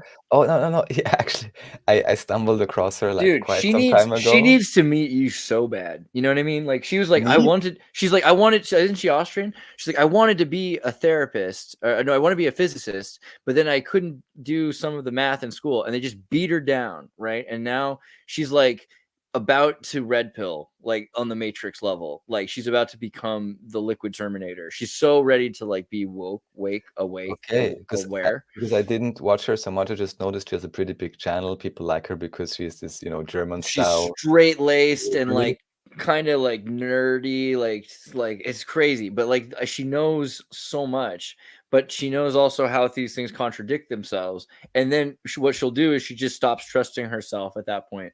And so that's what's so sad, because you're like, oh no, go follow that feeling, because that lady could easily, build a time machine, or like really she's into teleportation. But she's like, I mean, it's hilarious because she's so brilliant, and she's just like, yeah, I know, I'm into teleportation. Like, no, like, come on, man. Quantum entanglement. Yeah, like follow your dreams, right? Yeah, or follow those whatever, dreams. or I want her to. make them a reality. I want to give matches to gasoline. I want dreams to be followed. I don't care. But yeah, robot polisher. If we say the Earth is flat and stationary, why are there so many flat earthers? What do we know about this? Based. All right. Yeah. Send this to Professor Dave. Just really, there he is. There he is. Yeah, and really cool cuts. It's just nicely cut together. So someone who can enjoy this type of debates. I don't actually hate Professor Dave. Like Professor Dave is just a why funny. I brought this up is actually clown. If you go on videos, one of the last ones I think actually features here it actually features Lolodge if you scroll up. And it's sorry, this is just BS gossip, but if it encourages interest in the topic, which it triggers Daniel Radcliffe. Oh, there it is. Yeah. Oh, this one's a little bit more tenial. This is a little more sentimental. It's like, when you just feel bad for somebody. Like, I feel bad. It's like, I really thought that we did kind of break through for a second there, I thought. But then he's like surrounded, by his suppressive persons, as Scientologists call them. I do. But like, all I have is love, bro. All I have is love. Oh no, of course. Yeah, I even love, again, like I even love Professor Dave. Like I walk the line. You know what I mean? Like I like to study the crazy things and the real things, and I'm not sure which one's which anymore. But he, that's where you should be. And he's in this situation where he just constantly sounds like he's yelling things. It's like kind of the way he yells things from school is the way someone prays the rosary in prison. They're like afraid, and they're just repeating these vain repetitions. Like, no, it's a piece of datum. It's the art. It just blows my mind, and I feel bad. But I do love. All right, let's see. So then this is a liberal arts. All roads lead to the Jesuits. I'm glad you did this. They're good. Yeah, so just a really interesting video. Apparently some re-upload somewhere. I don't know anymore how I found this, but I guess, yeah, she's tying back together the different Alpha, Kappa, Phi, however they call them, and even House of Farnese, as you can see here. So putting together a few interesting ideas worth checking out. Yeah, I don't know, man. I feel like I was way more proud of this like before schools became what they are today. Yeah, it's kind of a bummer. But the idea that the Jesuits are involved in uplifting and education and know the secrets of the ancient mystical orders, and that what a liberal art is supposed to be, they could be way better. There's no reason it has to be bad. Yes, I'm all for internal improvement, but I haven't seen a public submissions yet from the from the Pope or something. Please, we want customer feedback. I mean, like I was talking to my mom about this on the way to the airport today too, because like the Jesuits in liberation theology, like you can look at it on one hand where there are corrupt people that are mafiosos and rich princes and things like that, and they use it for essentially like a eugenics campaign across the world in South America. But you also have the product of that, which are people that are saying, okay, like we could use this system for social uplift, and social uplift would give, again, like this idea of humans are an efficient processing source of all problems, and we are looking for all of these other solutions which are costing more, and we could literally just take care of people and educate people. And that's not the worst thing, right? The other thing I was learning about, which is interesting, is that the first studies done on child abuse in churches were done by the Jesuits. Like they were investigating privately and trying to root it out because there's so many different sects of the Catholic Church, right? New York had like the archdiocese associated with like the Holy Rose Order or something like that. And there's just crazy amounts of power control there. And so what they had to do is they're like also finding that around the world, there's like places where pedophilia wasn't even against the law, right? And so the Catholic Church had, oh, bring this guy here, set this up there. So they had to go like privately, secretly rooting them out, right? And you know how the Jesuits do things, like they wear black for a reason. So it's pretty dark to know that. But that's what's interesting is it led to also Catholic lawyers who were fighting for these abuse cases to publicize this. And considering what we know about like synagogues or the Tibetan monks and their problems with pedophilia, or even what was going on in the Orthodox churches before and after the Soviet Union.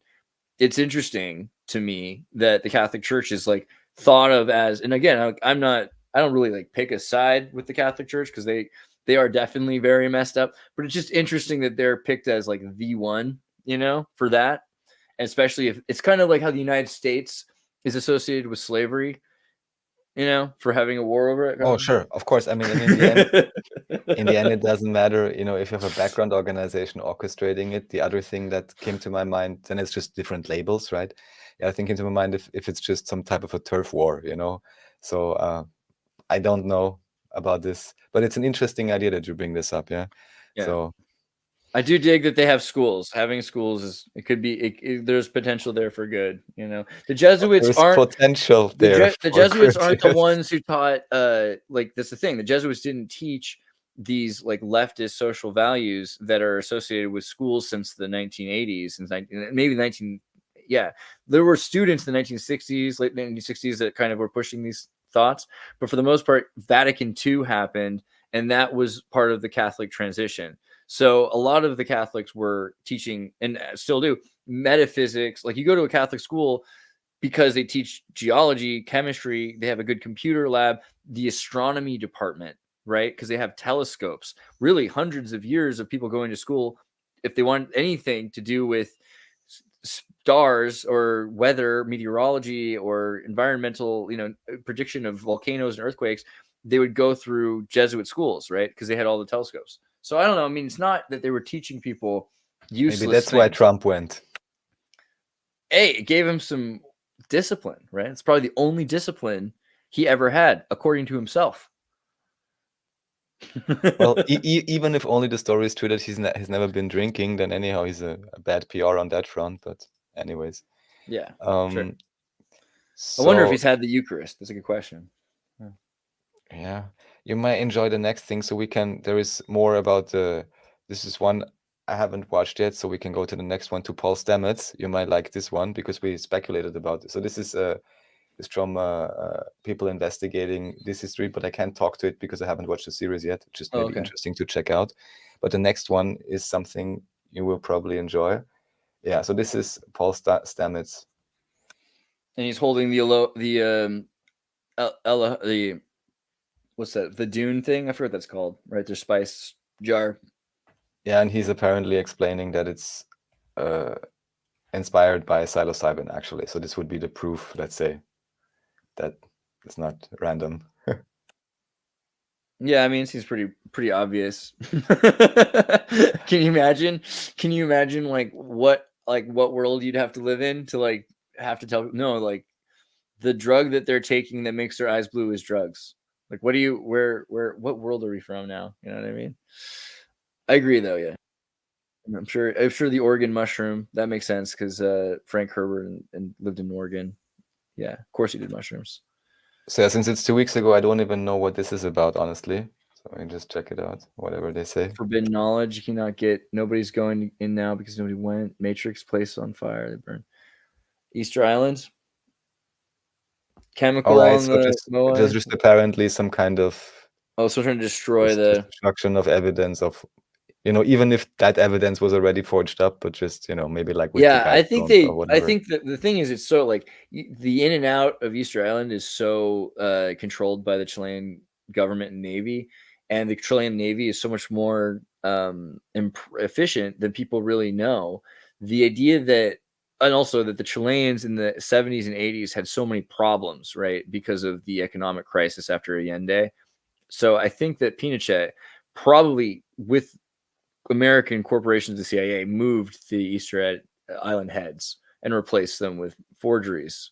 I think that, as an opinion that is not YouTube fact, this is how this world works now. But yeah, that's what I believe.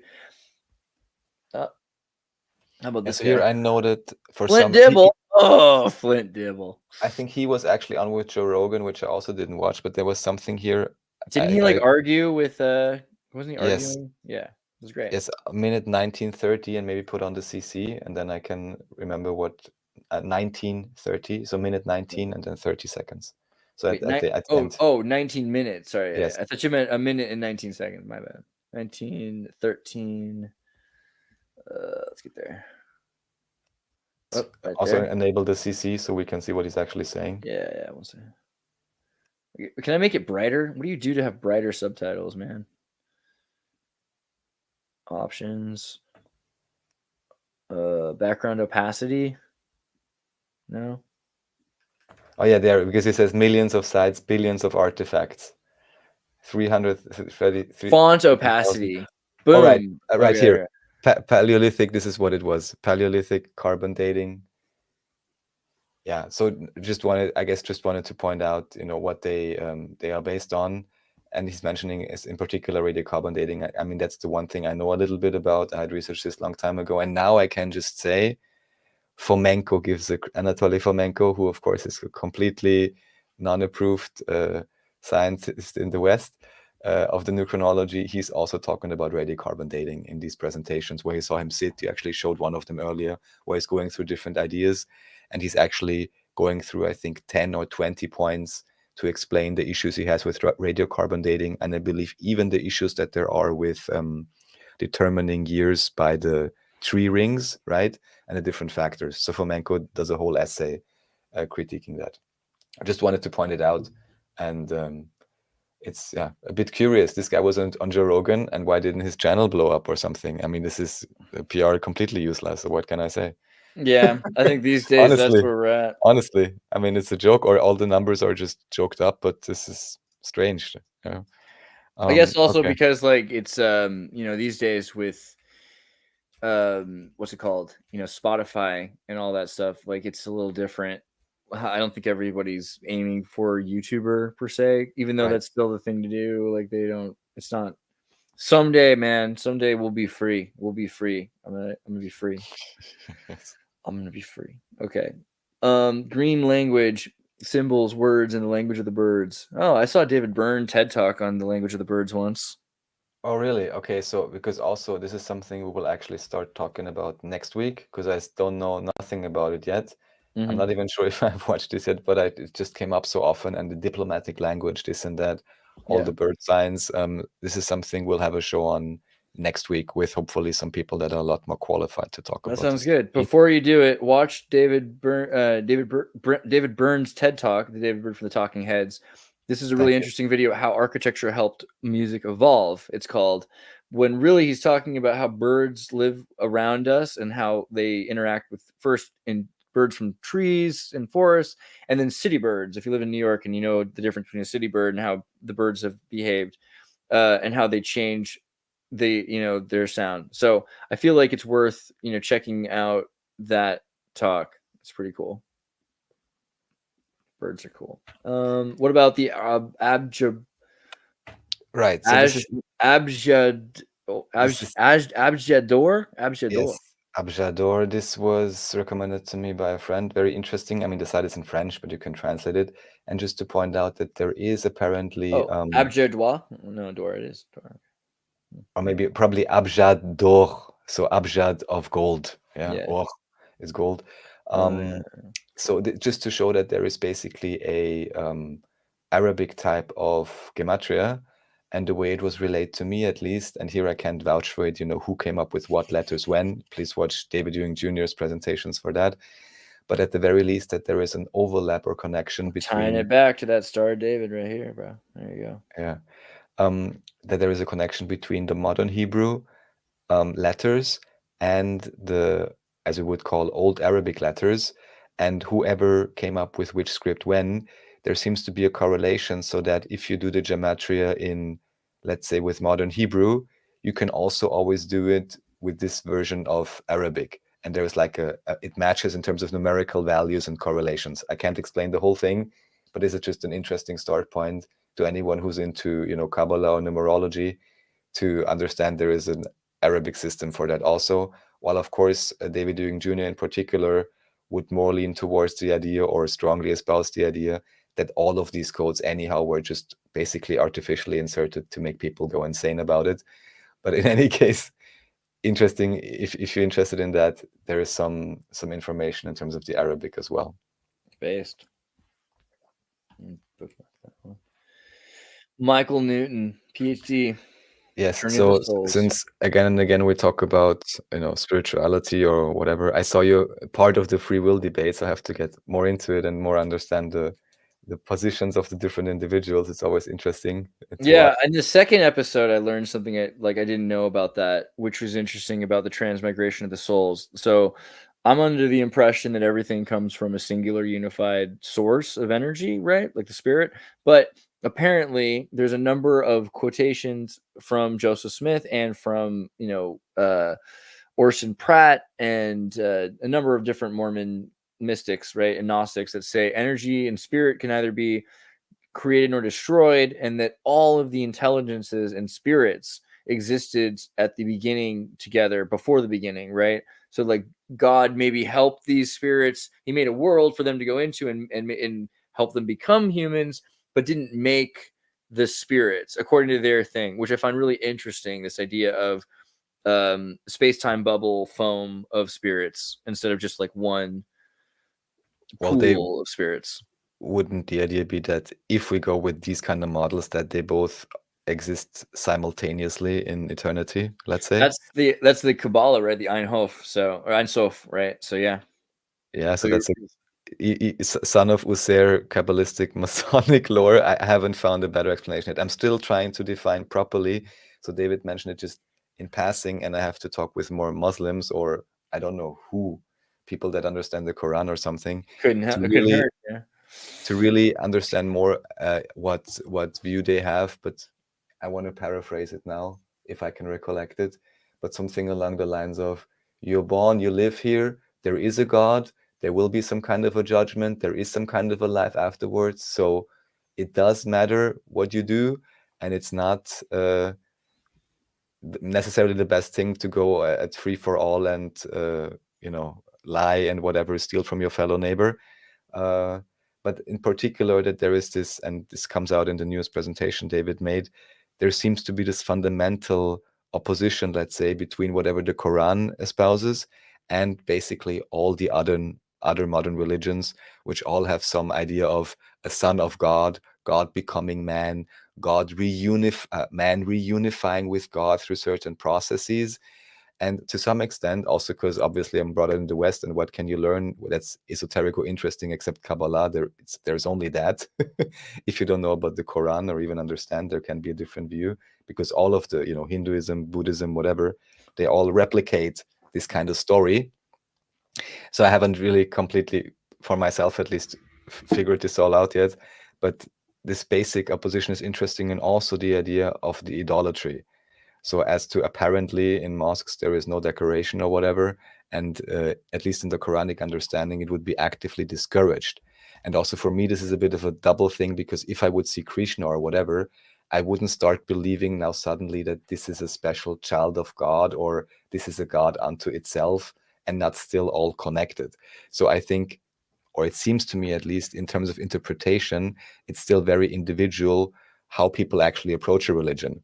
Because I've even heard there's people going around saying, oh, I love Jesus so much, and haven't you heard? Jesus died on the cross for all our sins, so that's why I can now do whatever the F I want. And there's people believing that, and sects, Yeah. So some more consciously than others, I think. Yeah, also that part, yes, definitely. So it's definitely matter. Like if you were really a Christian, like why wouldn't you become a Satanist? Think about it. Like if you believed that Jesus died so you could do anything, and you believe that you could like do whatever you wanted. And like, you know, Mormons think you can't kill still. Like you can do anything, but you can't kill. Like you're forgiven, but you can't kill. No, like Christians think like that kind of Christian think that you can murder babies and grandparents, go to jail, maybe not, but like as you ask for forgiveness. If you believe that, yeah. Yeah, General Butt Naked in Uganda became a Christian. He's chill. So it's just really interesting because why wouldn't you then say, okay, well, what we'll do is I won't tell anybody because I don't want heaven to be overpopulated when I get there, and I'm just going to wear black and sacrifice babies and like have fun. I don't know. I mean, maybe not. Maybe that's not your kink. Like maybe there's something else that's more horrible that other people don't like that you want to do. But like, why would you? It feels like it pushes you into. You should just get away with as much as possible now. It's just a horrible mindset. Yeah, and I can only suspect that at least in part that was also, you know, positioned in that particular way, that this is I mean, it's always been confusing to me, whatever little I had learned of Christianity. And then you realize there's so many sects, orders, views, and so on. But yeah, that is definitely a big part. And many people don't seem to want to think of it, you know, and just go to the confessional booth. Don't worry, you know, because Big Daddy will know all your crimes. He can blackmail you. See, but that's the besides other from one. that, you're forgiven. The Catholics are like, okay, but like you gotta like tell us about it, right? Like so that we can tell God to forgive you. Protestants, they don't do that. It's like you just literally can, you know, pray and say, I feel what I did was wrong, and like that's fine. Like if you have any amount of remorse, is that necessary? Like, do you even have to have? Because the remorse is to ask for forgiveness of sins. But I've heard that you don't even need to. Like, there's a good example where a minister or reverend goes to a bunch of kids and says, you know, Jimmy, you're going to do push-ups for every kid who gets a donut in this room. I'm going to give them, you're good at doing push-ups. I brought donuts. I'll give a donut out to everyone you do push-ups for. Do 10 push-ups for Mary. Would you like a donut? She's like, yes. And he does 10 push-ups. Jeff, would you like a donut? Yes. He does 10 push-ups. Stephanie, would you like a donut? Now he's getting tired. And she's like, no, I don't think I want to do, I don't want to make him do that. Like, I don't want that donut. And then the reverend's like, all right, do 10 push-ups for the donut she doesn't want to have. And then that continues on. And then they teach the kids, well, you see, like he had to do the push-ups, like Jesus had to do the push-ups for your donut. You know, like Jesus had to die for your sins, whether you wanted him to or not. So what that teaches kids then, I think, is that you don't even have to ask for forgiveness. You don't even have to want to be forgiven. You could be like, you know what? I'm super stoked I am a murderer and a cannibal. But I do believe Jesus did die for my sins. I don't know, man. That's like wild. That's just wild.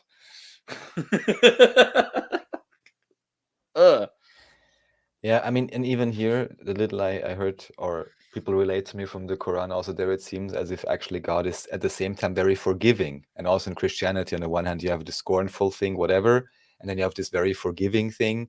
Exactly. Was St. Paul saved? Probably not. Hot take, in my opinion. And strangely enough, and maybe, of course, obviously I can be completely wrong, I don't even think there is, let's say, an ultimate judgment or destruction, even if you're the worst individual on earth, that ultimately, even, I don't know how to define it, but that ultimately there is a connecting source. And I don't really see any grand punishment. Right. Well, so then Grimm is like saying, okay, so now we're getting into the Pentecostal view, right? So now you go from Lutheran and Lutherans were still kind of doing Catholic stuff. Protestants are saying you can do it for yourself, but Grimm's getting into the voodoo of it, which is you have to believe, right? Where was it? It was earlier. You have to believe in the changing, not just say you have. Okay, so now it's voodoo, because if you don't, and I'm not making fun of it, or not of you, but I'm just saying in that logic, right? Like belief then is that power that you're putting into it. Why is it that you have to believe? What is that doing that's changing anything, right? The only thing that matters really is like if you stop doing those things and you start doing good things. You could be doing that for the wrong reason. Someone could force you. You might not be able to be a cannibal because you're in prison, right? And then they make you garden all the time. Okay. So is that person who's like, if they stopped him before he ever does anything, and then he just his whole life is following all these rules, is he saved? Like, how does it work really? Like, who do the voodoo? You do. That's all I'm saying. Like, and I'm like the most into it, I think, of all the people here. I'm just saying, there's a lot to be worked out about the death of Christ, and it makes a lot more sense to focus on the life of Christ. Most of the answers are going to be coming from this time period of Jubilee being recommended because so many people were enslaved, and that we need to just, I mean, one of the things Jesus said, right, is let the fields go, right? Like, don't even work them. Let everything just like turn back and see what happens. I think that might be like the best advice. It's kind of similar to Bin Laden. He said, do nothing. When people ask, like, what are you supposed to do? What he said that? Are you serious? Yeah, like, he's like, do nothing. Just let it happen. Like, let America do it to himself. All right. Do nothing. All right. I heard that before. Yeah. So anyhow, I think I still want to understand more about this cosmological views. To me, in the end, I think there is not even any reasoning for any. That was amazing. That was amazing. You did a great job going right back to where great segue. So talking about cosmology or transmigration of souls and this and that, to me, doesn't even seem to be necessary, because I'm really wondering about this, and I'm like, okay, even if your existence was destroyed after this life, would that mean that you would start lying to people just so you can be sure that you'll be rich in this life, for example, or whatever? And because it seems to me that the resonance, for lack of a better term, I mean, maybe some black magicians obviously are very good at delaying that for long years, yeah. But to anyone a little bit more sensitive, the feedback seems to be immediate. So I don't even see any reason to be like, oh, you'll be rewarded in paradise because, you know, you didn't try to lie or steal, but that it's more like you just feel better by not doing it. Well, I like the point of, like, so bringing up Michael Newton. He's not really talking about water skiing in heaven. He's talking about the transmigration of the soul. Yeah. And so that's a very Gnostic thing. You could even say it's a Mormon thing. Like, the Mormons believe you have to be an angel before you're a human so that you can become exalted, which is essentially becoming a god to an extent. Deal with it. So the idea requires you to be human, because if you start out as a spirit is abstract but divine, but it's abstract, right? So this thing is only able to do straight lines and geometric, like the DMT symbols that you see. And then in reality, because of entropy, you're able and forced to process, right? And so out of that, there should be some sort of a spiritually evolutionary process. And so that's why they kind of talk about like the transmigration of the soul, because it's similar to a caterpillar, right? That becomes a butterfly. Like, you have to go through steps, but there is a continuation even in its lifetime, right? And so this is a thing that it might lose a lot. Like, we don't know how much a butterfly remembers being a caterpillar, but we know it remembers stuff because we've done studies on it, and it will look for similar food sources, similar patterns. It has something that's left, right? So it seems like we are supposed to do something in life, and it does produce more life to do it. That seems like a good sign. I don't know. But the transmigration of the soul, like, you don't think it's necessary? You think that we might have just stayed souls, it would have been better, or what? What do you mean by that? No, what I just meant is that if I'm wondering what practical difference for life decisions it would make if somebody would assume, let's say I'm an atheist and then my cells decompose and my consciousness is completely gone. Yeah. If they would act different than someone who thinks, oh, there will be a continuation of whatever kind, or a kind of summary or whatever. Yeah. Yeah. So what video did I just see on that? There's this new girl who's doing videos. Let me find her. A new atheist girl with a good nose. I like her nose. Where is it? So just to anyone who doesn't know Michael Newton, he's basically interviewed people similar to Dolores Cannon to some extent that just all tell the same stories in terms of what happens between lives. And this may all just be whatever it is, but it's just interesting that they correlate a lot. So people tell similar stories. All right. I'm sorry that I introduced her by saying I liked her nose, because that's not like the first thing you should think about it. But she does have a really nice nose, right? But her channel, Fig Tree, which is itty bitty, and I bet you it's going to grow real fast. I don't know. She's probably establishment or something, right? If I'm getting the recommendation, there's something suspicious going on. But she has this brief history of atheism, and it's kind of interesting because it talks a lot about how atheism existed in the world and how we misuse the term. I think she's actually a she. I mean, I don't think it's just, I don't think it matters, pirate, since you ask, but just because you ask. Anyway, it doesn't matter. Point is, she's talking about atheism, and she is saying that their Christians were called atheists because they denied the Greek pantheon, right? And that among the Roman and Greek pantheon, so they were like, oh, these people are essentially atheists because they don't believe in all the gods, right? That's of course the other question: whatever happened before, for lack of a better term, Jesus and Muhammad, and was there actually a time before where people already had a, I don't know, confused understanding Allah, that made them fight each other? Yeah. Allah is not like a black or white man or woman, right? Like Allah is El and Ea, is he and she, is everything, is non-personified in most sense, right? So it's already pretty much for most of Spain, most of Europe, that's looking at an Arabic interpretation, which is most of the Christians too, because the Christians are not educated by their own ministers. They're learning from their brothers who are Janissaries, who are coming home, right, from the Muslims who've learned things. That's where they're getting most. The churches are speaking a dead language no one's heard, that they can't speak properly, you know, that they're singing. It's like, what are they doing on the hill? It doesn't matter. We owe them 10% of our grain supply. Like that's the thing. So most people are thinking of God with that ambiguous sense. And it's interesting in America when different kinds of Europeans came together, because you have like Odinites that believed in like polytheistic Odin and things like that. And you have kind of these, I don't want to quite call Italians idolaters because that sounds different than I mean, but they do like to have a bunch of icons and things. And they're like, this is what God looks like. He looks like this, right? And it's like a big thing. So people like that are very different than people that think of God as this sort of like energy, right? Which is very common where I'm from in Latin California, but also wherever there have been Spaniards, and you know that's wherever the Arabic influence has been. So I think that does.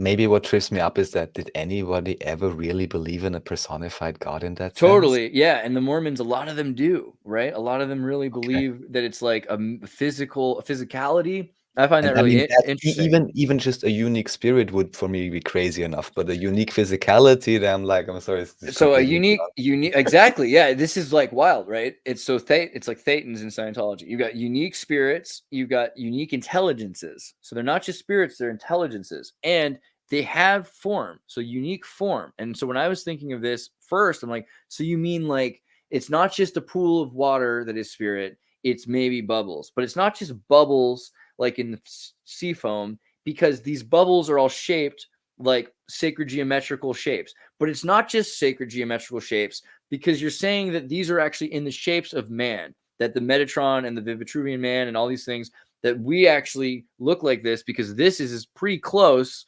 to our divine form. And our divine form is a anthropic form. I find that crazy. But it's also like interesting as heck, right? Also, even here, that's why it says humanist, and that's why the push with Michelangelo and so on is from Italy, Renaissance, all of that. That's that pharaonic. Let's cover. Right. Don't forget that. Let's go right back to it. But we got a super chat. 5-leaf clover, late, but I've seen Eucharist in chat, and now Life of Christ. Curious what you think about Amon Hillman's take on the Ethiogen recipe from Greek text. You know, if you read the mortality key, right? The immortality key, and there's a lot. I mean, yeah, obviously, you can even just look at different kinds of humans, tribal traditions to see epigenetic responses from mushrooms and etc. And it's pretty clear that certain tribes did it more, and that it was more ubiquitous. In other tribes, it was kept in specific castes and for specific jobs. And that there were like Mithric cults and Bacchus cults that did this as well. And some people were even like killing people with poisonous mushrooms and then drinking their blood, right? Like the Mithric cults and the Dionysian flesh-eating Saturnalias. Like there's a lot to that. I don't know. But wait, what were we about to cover a second ago? You just said something that was so key. And I was like, we'll come back to that. I was already done with what I was saying. I know, but I had a thought on it. What was it? I spoke about Michelangelo and saying that did we do the personification? We do the we've done this before where you look at the picture and you wonder, like, is it really a picture of God making man, or is it man making his image of God, right? Because here's God in a brain, right? And here he's dreaming. He's kind of in a dreamy position, and he's an artist, and he's imagining. That's also Mandela effect, by the way. I think the position of the height of those two, or at least there's two different versions or something, from what I heard. That the God should be higher or something like this. Well, it looks different. I mean, now even I'm saying it, God, so much for that, right? So the programming. Thanks a lot, installed. Really? Yeah, I don't know. Let me see if I can find it, because the other thing that's cool is they never show you the good part of that painting, which is the underside of the painting. Because you got, are you gonna let me see it? Internet? That's ridiculous. Eve. Basically, if you look at it, you can kind of see it here, right? Because you see Adam, but underneath Adam is Eve, right? And no one ever shows Eve and the devil, but the devil is right there with Eve underneath, right? So it's this kind of interesting thing. That's really curious that they regularly crop this picture. They regularly crop it so you don't see the best part, right? And Eve looks pretty buff too. Like, is that what Eve looks like? Because dang, that's. Because I heard evil when you said it now, but yes. Yeah. Or Ava, yeah. Bart Sibrel. Also here, didn't watch, can't comment. I guess something about Earth. Oh, no, I know, sorry, I know. I didn't watch, but I know what he's talking about. This is one of the guys who made one of the first moon documentaries and issues with the moon. Gotcha. And I think Joe still pretends he has amnesia or something, but whatever. Just for anyone interested, because even maybe the interview may be good or not, but the films he did are interesting. I watched them a few years back. So where he's going to interview people and ask them like, oh, who received the radio transmission, and who actually got sit in front of the console, all of that stuff, right? The next thing is supposed pictures from beyond the ice wall, hinter the Eiswand. No idea if that's correct or not, or AI, but I just thought I'd throw it up. Because why are we not doing this ourselves? What is wrong with me? Why am I not putting together fake documentaries of like AI generated Iceland wall footage? Well, that would definitely grow your channel. So because I don't work for CNN anymore. Keep going. Yes. So I can't vouch for the validity of those, but yeah, I wanted to bring it up. Sounds based. 2-3 other things is just about shampoo. I have something. All right, yeah, because it was a fun short. Oh yeah, this one, right?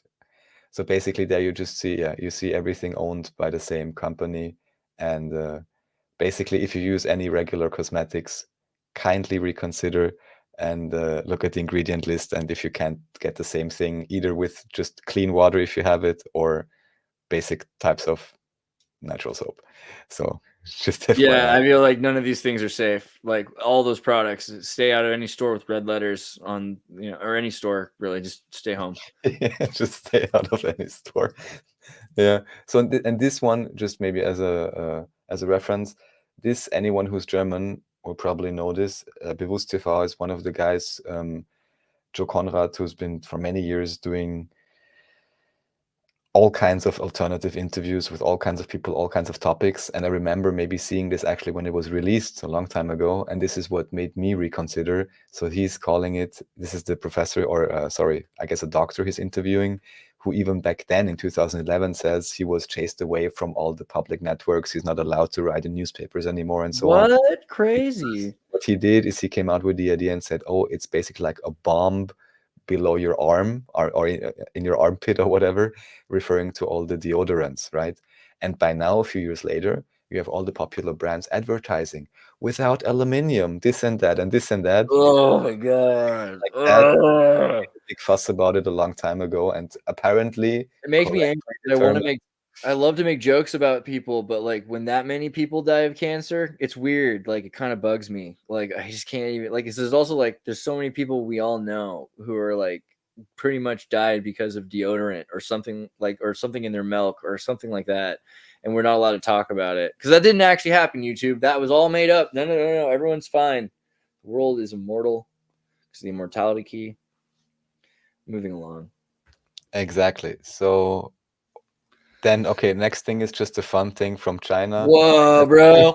Whoa, I had a fan like this in Peru I got from China. It was great because Peru's like the fourth world and they just send stuff, So apparently, I don't know how it is in the US, but apparently in the EU, I didn't even notice this. This is what happened in Freaky Friday when you let the kids do the wash, yeah.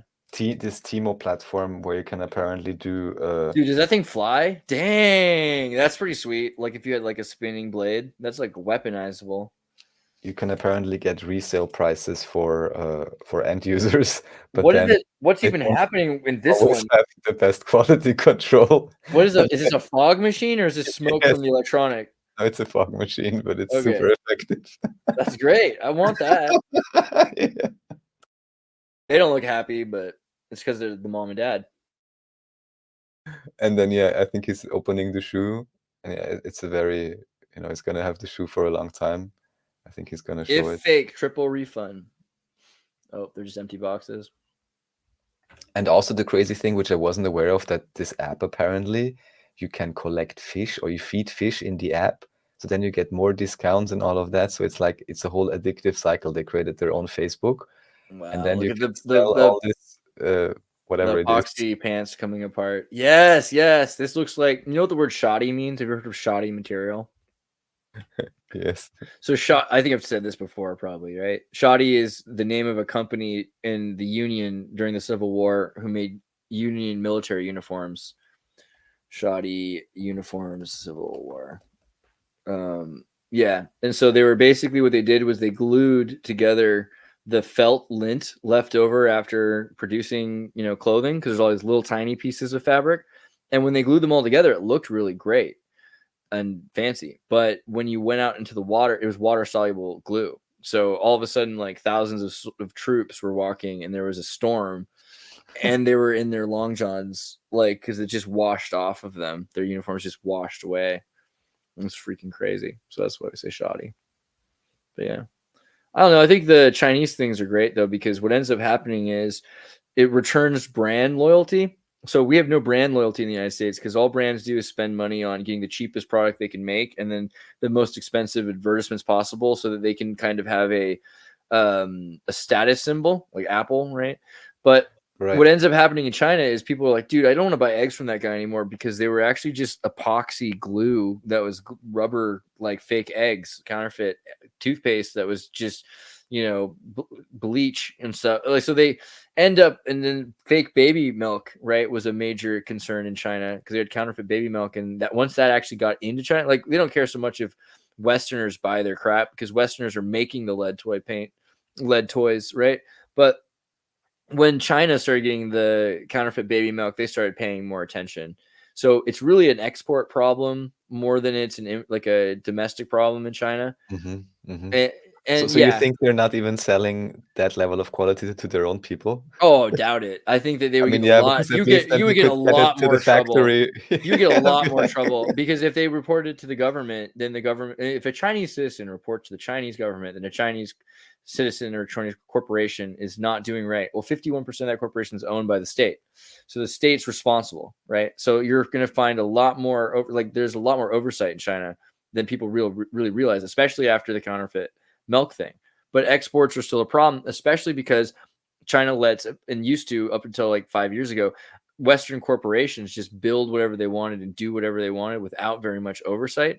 And now they're kind of saying, we really want to see what you're doing. We want to make sure that these factories are not producing toxins that are screwing up the rest of our provinces and states.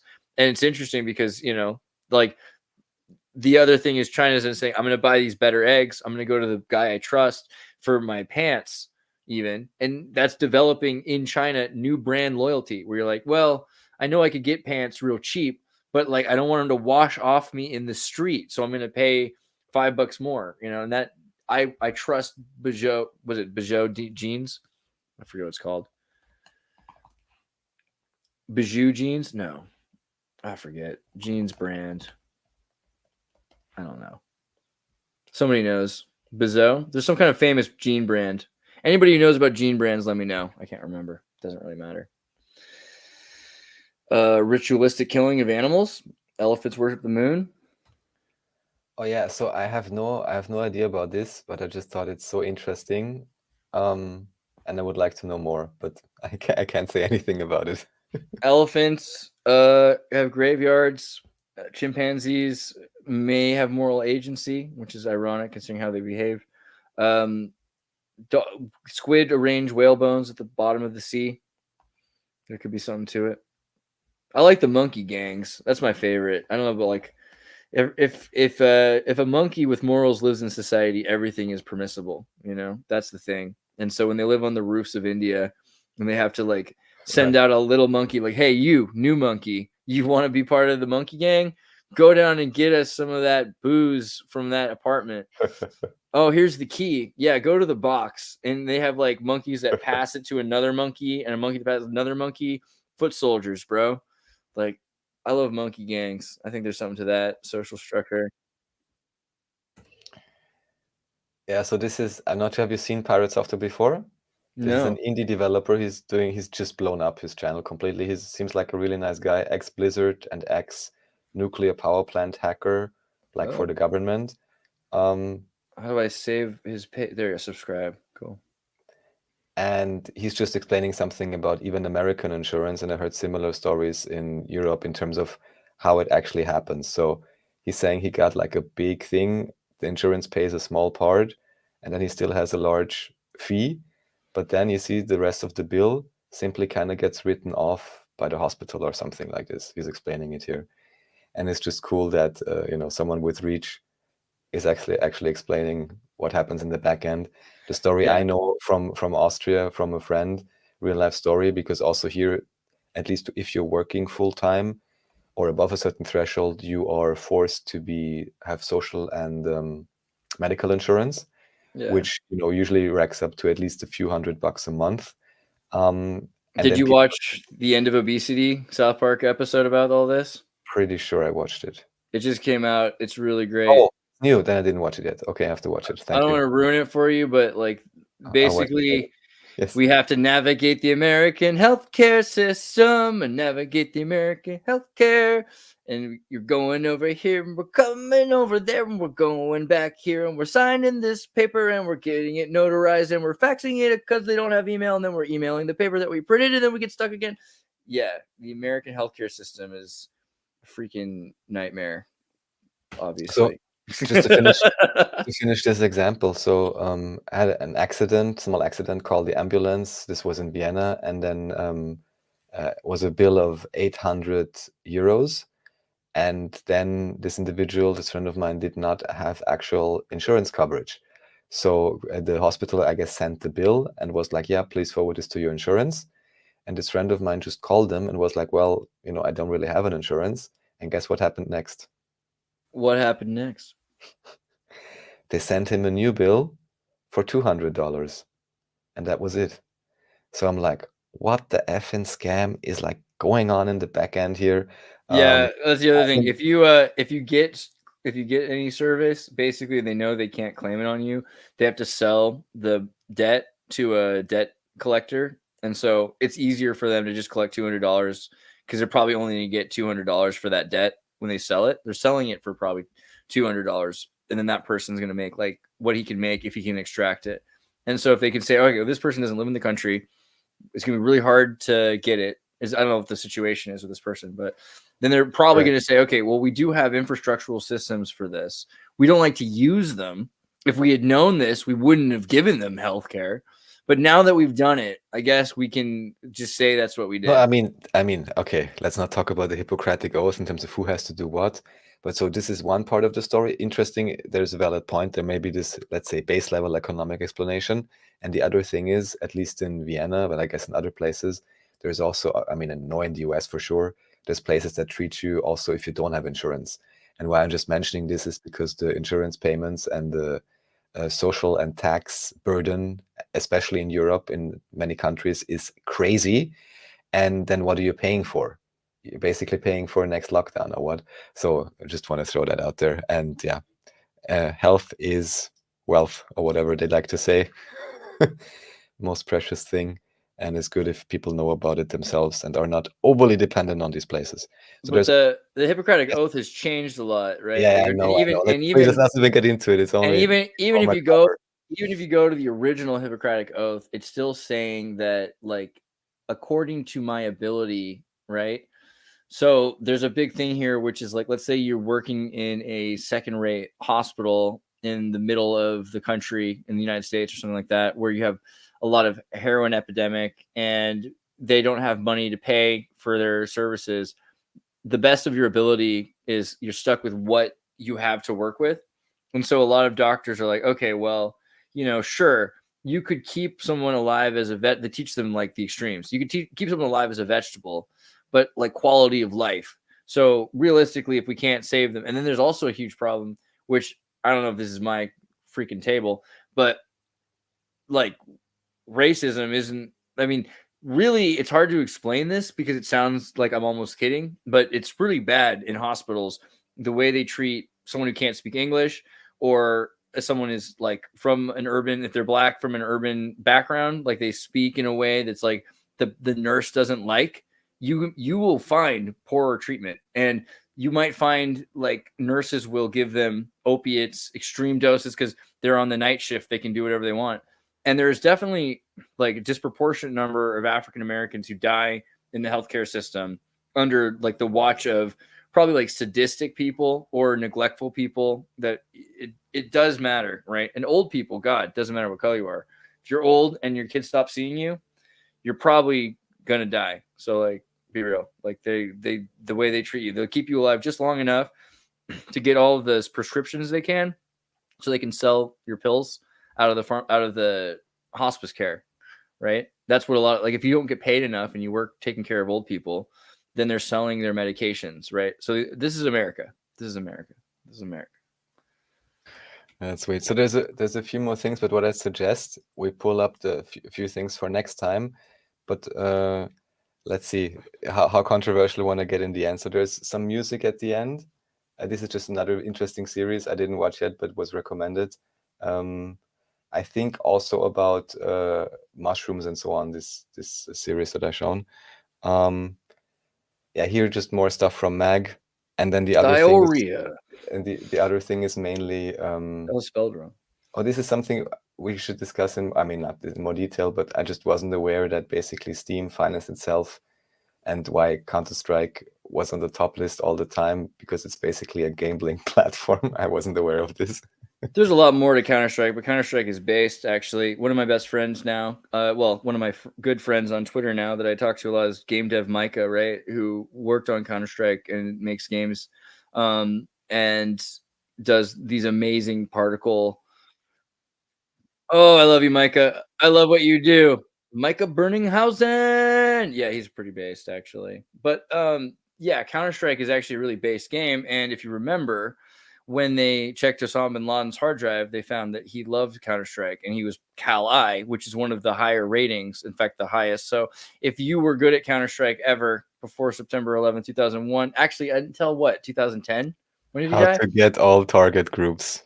2008, wow. 10, something like that. So yeah, basically, I wonder what these kind of ad placements cost. I'd love to know. Oh, Counter-Strike is lore. It's very important. But yeah, I don't know. Steam, the real problem with Steam, I published today like my concerns, and I've been thinking about this for a couple of weeks, but I was like, I don't know if this is my thing I care about the most. Again, my table is my metaphor recently.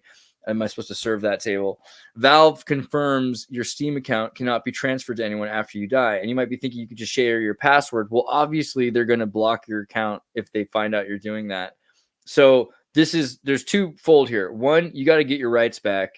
Two, you got to become immortal. Like one or the other, probably both, right? Like we either stop dying. Even more reason to upload myself to the cloud so I can keep playing my Steam games. That's you gotta do that. But like realistically, people need to start litigating against DMCA, and we need a new DMCA that expresses virtual property rights. And that this is already probably constitutionally obvious that you have fair use to property that you've owned or that belongs to your family. But by working towards this, you will own nothing and be happy crap. Like this is not good, bruh. Like you got to really not allow this kind of stuff. And it's as simple as buying your games on discs, right? Buying everything on discs. And I'm the only reason to use it is for extended mod support and some other things. But other than that, ever since the very first time they brought out Steam, how many years ago, I was like, oh great, this is started the downfall, Yeah. Or centralization and yeah. And what's weird about it is Steam is the best one, right? Because Steam is the one that you can still log into your account and you can download your game onto your new computer or your other device. Okay, you can have a Steam Deck, you can have a PC, It's not like Nintendo, where it's like that game is for that console. When you get the It's next even worse. get out of town, right? And the same. No, actually, it's no problem. You can play the older game on the new console. You just have to buy it again overpriced through some online store. Right? Yeah, exactly. Emulated. Although now that's a really important thing to bring up real quickly. That somebody, because of the major litigation and lawsuits that have been happening, that have been destroying Nintendo emulation software, as in like Yakuza holding nerds over bridges and like terrifying their children by parking outside their schools in the 90s or what? Oh yeah, I mean long time ago, right? Like we're not talking about I'm talking about right now. Anyway, beyond emulation, the massive effort to reverse engineer N64 code has ended up within the last year, I think in the last 6 months, they can fully do it now. And so all of a sudden you can take any game from Nintendo, natively run it. I saw that. Right. Recompile it. You can even replace the textures, which you ought to, with like 4K textures anyway. Oh, yeah. And so now you have your own game that realistically, this is going to defy the laws of law, the way we look at copyright and everything. And you don't even have to own the original probably to do this, because if someone does it, then you can probably use that copy. Now that will be most likely tested in court and lost.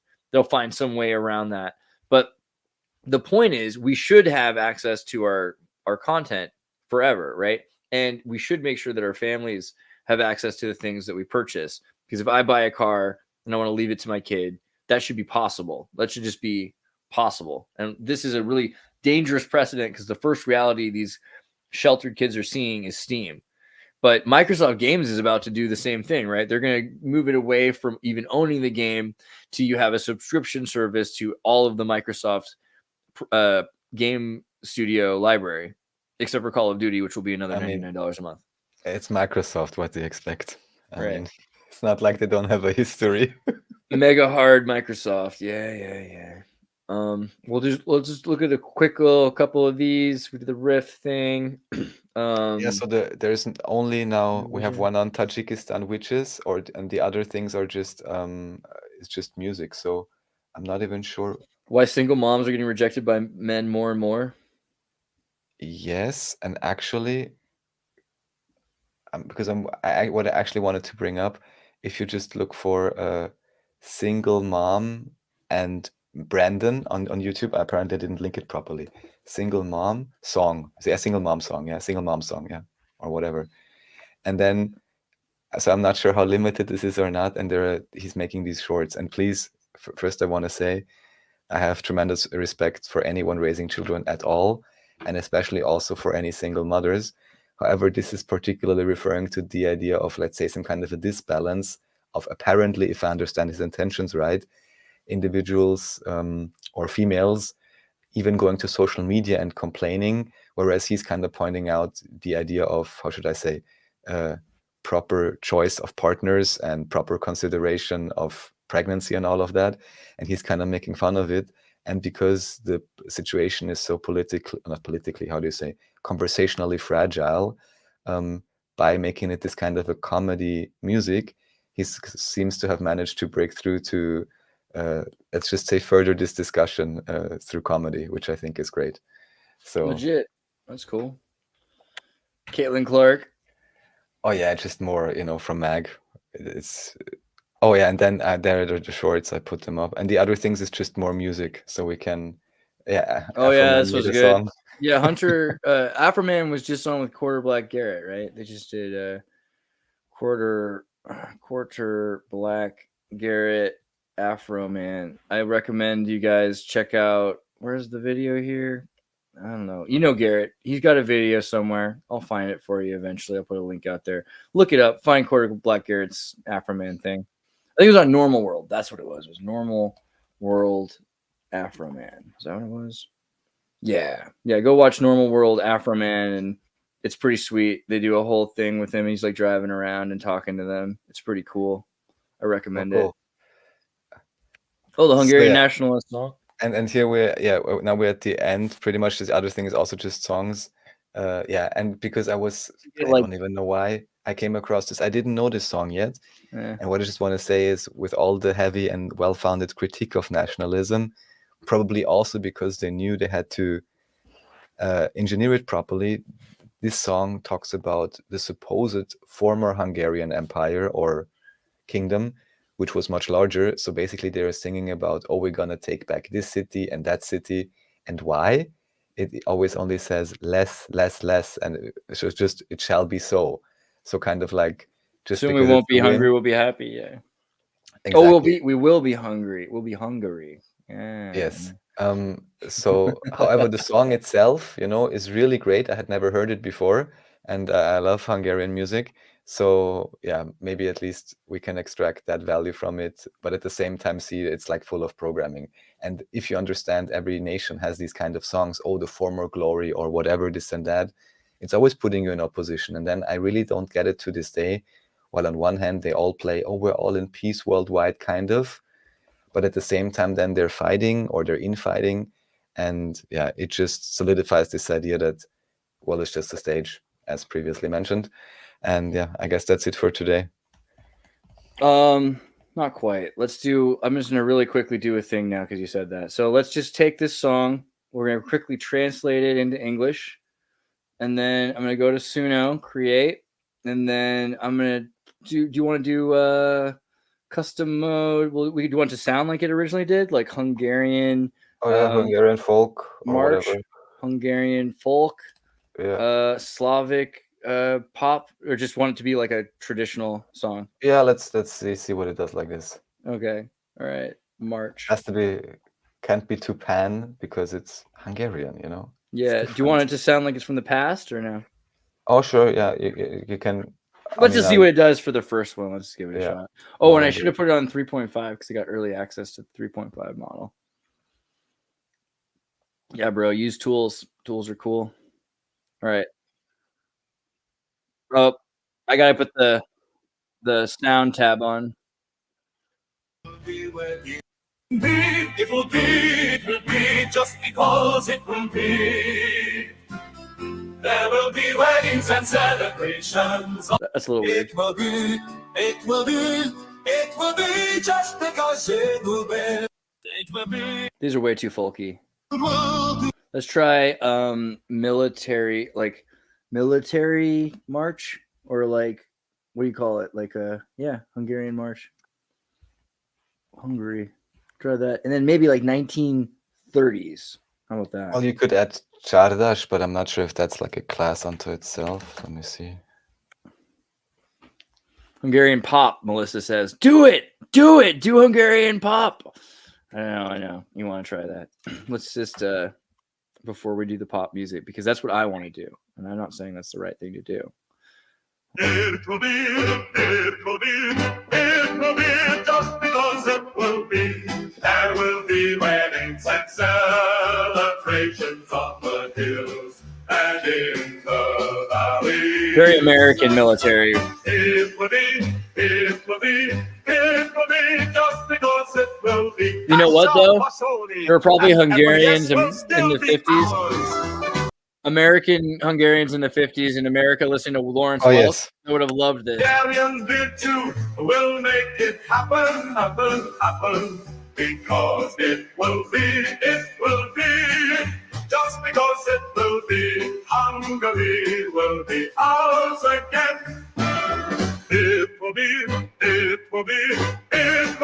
just because it will be. All right, that's a song. Hungarian has to happen. All right, let me try one more. I just added the genre you sent, and we removed military march because that was very American. No, that's cool though. Just because it will be. Right. It will do. Just because it will be, there will be weddings and celebrations. I'm wondering all the time which genre you have to hit, and maybe the last one was it, where it then makes it kind of sound Hung-English. Let's say it introduces like this Hungarian pronunciation sounds or vocalizations. Just because it will be, there will be weddings and celebrations on the hills and in the valleys. It will be. Just because it will be, there will be weddings I can get into this. And celebrations on the hills and in the valley. You didn't see that coming, did you? It will be, it will be, it will be, just because it will be. Kasha, porcelain, and their barriers will still be ours. Nice. I'll take it. Well, I'm about to get something to eat because I got to do this show in about 45 minutes. So let me tell everyone that they can go to your website where they can get that link. Actually, probably we'll put a link up to that link on your. I already sent it out, I think. Good job. But go to commency.at, and here you can find all of these great videos, all of these cool links, and all sorts of other great podcasts that have been done that are pretty interesting as well, in English and in German. Yeah, and maybe just click on the YouTube logo. It should Yeah. send you to the site. Exactly. You can Subscribe, see the my friends. Please subscribe. And if you go on videos, you can see especially the most recent one. It's a full release with David. The other ones can be purchased, some of the other ones, but there's like 20, 30 that are released in full for free. On the playlist, they're also sorted. And if you go on live, or even here, there's the reset panel. But if you go on live, then there's a few more talks. Also recent ones, especially origin of languages may be interesting. And we're going to continue down that path a little bit more. Trying to piece things together. Epic. Yes. Thank you very much, Andreas, and thanks everyone for joining and listening and watching. And make up your own mind, do your own research, trust yourselves, and thanks so much. Something like that. See you guys in a bit. This next story has been suppressed by mainstream media. Let's go to Andreas for more. Everybody, tune in to Recent Tartarians.